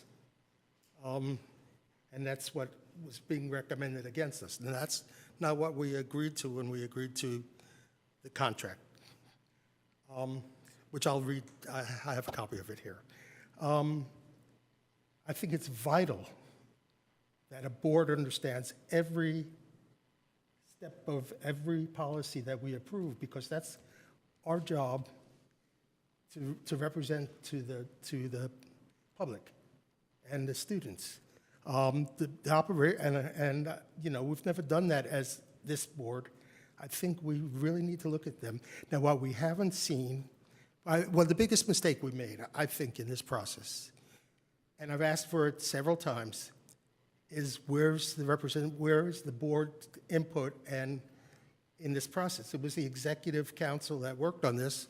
They did a lot of hard work, but one or all of us should have been in those meetings, because we're the ones who were responsible, legally, morally, ethically, for the operations and everything in the school, all of, from the zeros to the 9,000s.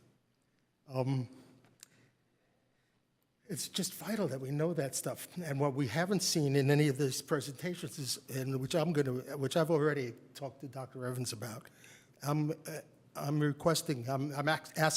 telling that I need to see each one of the policies next to the ones that are being recommended. Yeah, and I reached out to CSBA today to ask if they could provide a copy with the tracked changes, which they said Yeah, and that's they what normally do. I And want to see that. Yeah, I understand. and I think we need to be able to discuss that. I'm definitely going to pull every single one that had changes in it. I think and then I'm going to want a rationale for why we changed things that the other boards and other boards have struggled over for months. Wait, other boards in other districts? In this district. Well, I guess I wonder And all of these policies are 15 years old. They need to be looked. We just needed to get ourselves to a meeting, a baseline, and then this is where now it is our opportunity to move forward with all of that. Let me finish. The baseline started 15 years ago, and we haven't looked at them. Dr. Evans and I have talked about working in districts that have tried to tackle this in different ways. I mean, I just want to look at a couple of things. Just please indulge me. I'll go to the contract first. It says CSBA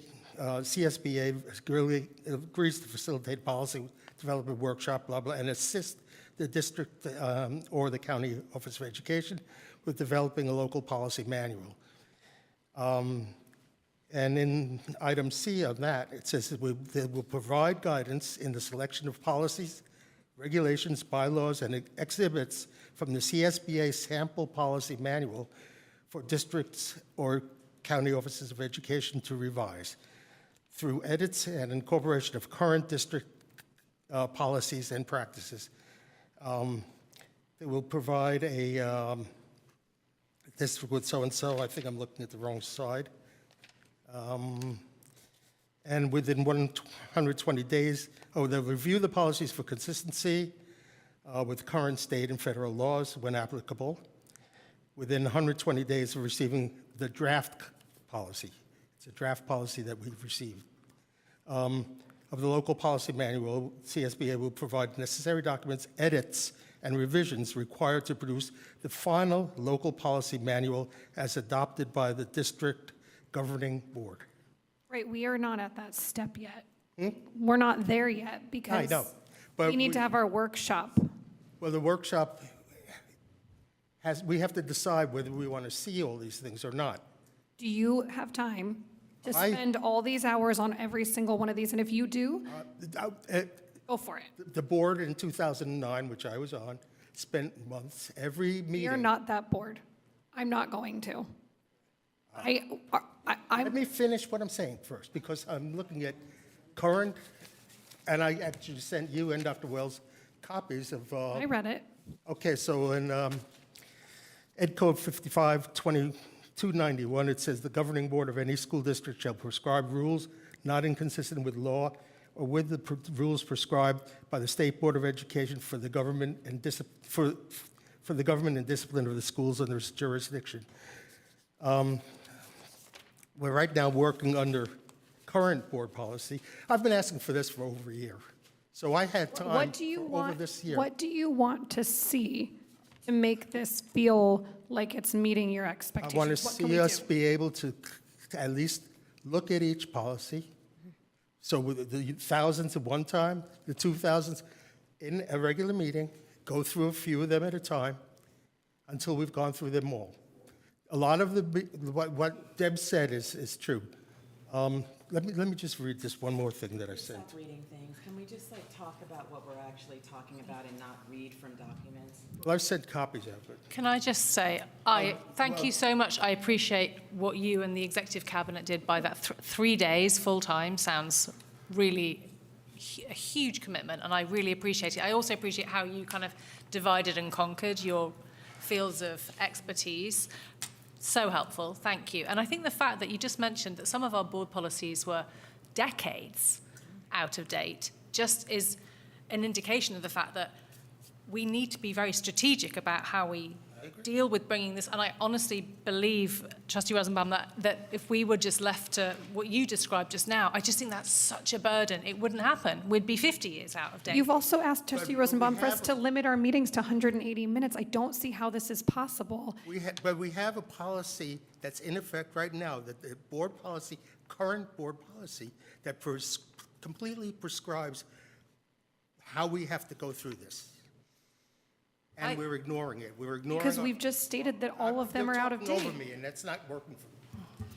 I mean, there's some limit to how much we're all able to speak. So simply starting to talk and then saying that no one else can speak ever because we're just continuing to talk is also not working for me. We all need to respect each other's, ability to speak and have a conversation and not just be lectured at, particularly at this hour.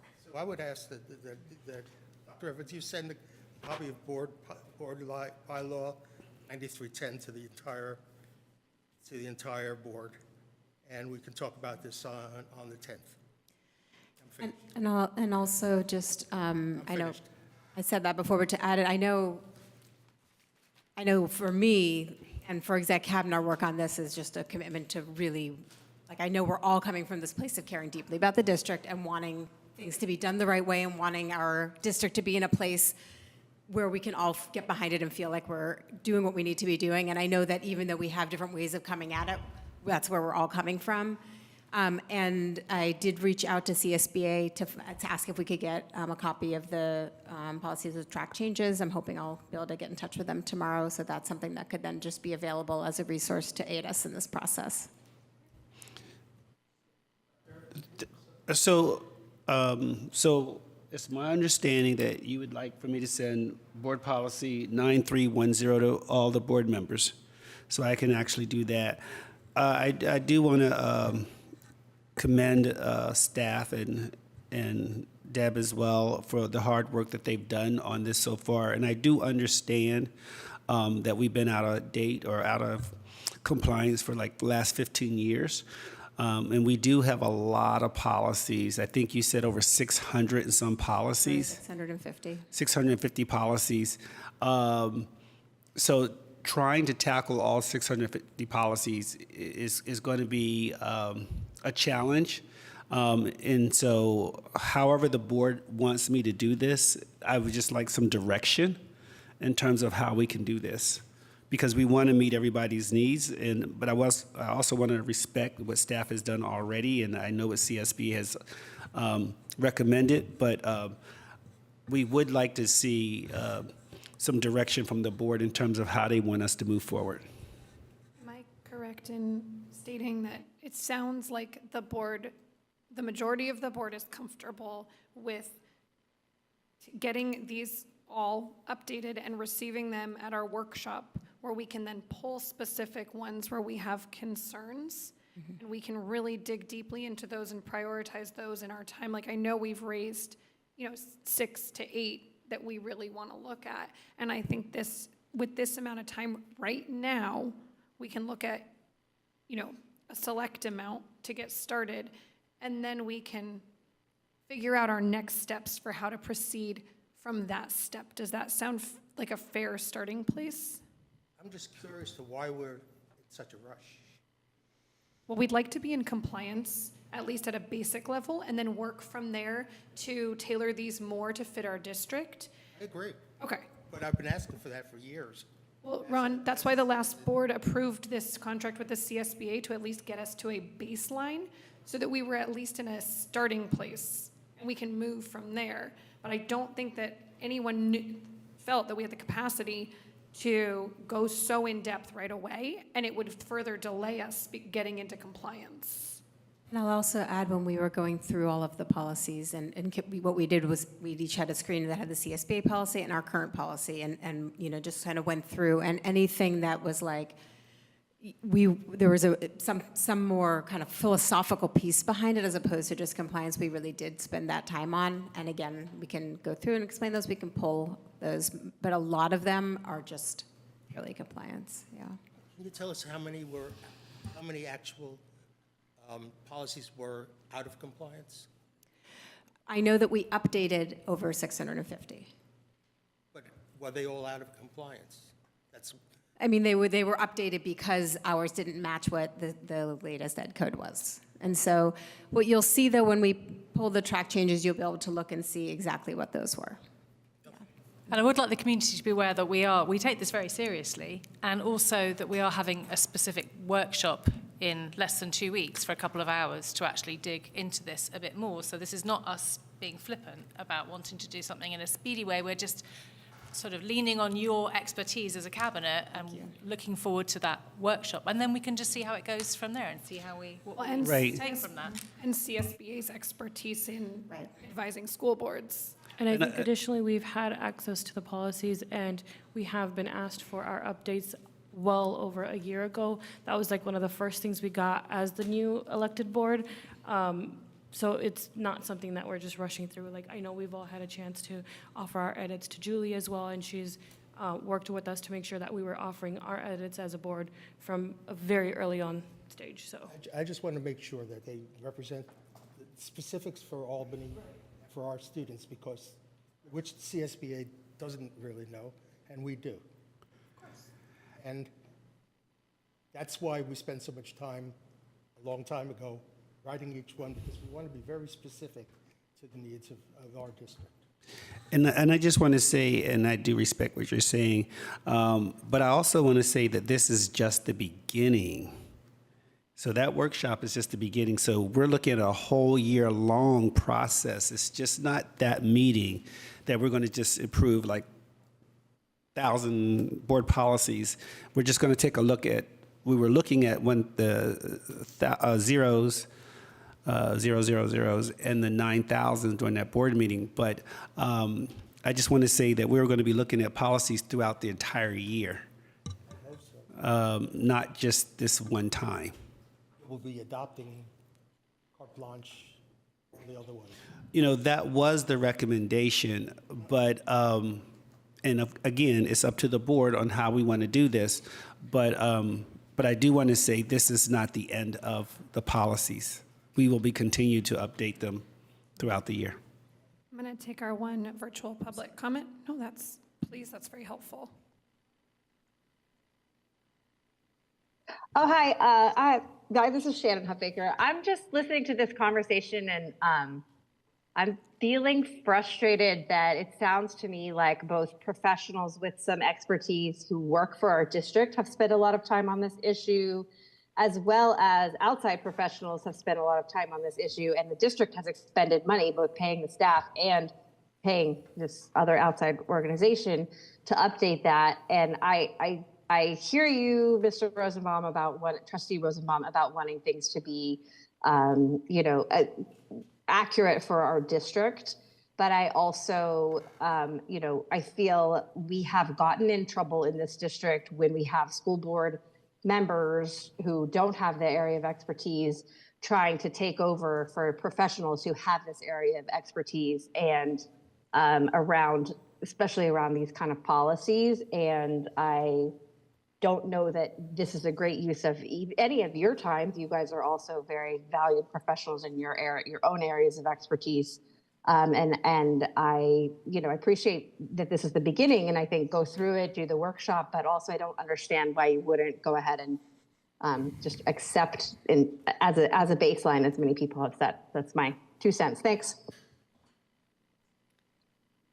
All right, thank you for that. And with that, we are going to move on to future agenda items. Does anybody have future agenda items? I will be bringing back our issues bin to help us track things that we want to make sure we're bringing back for future updates, and then we'll be able to kind of all see that and work with that.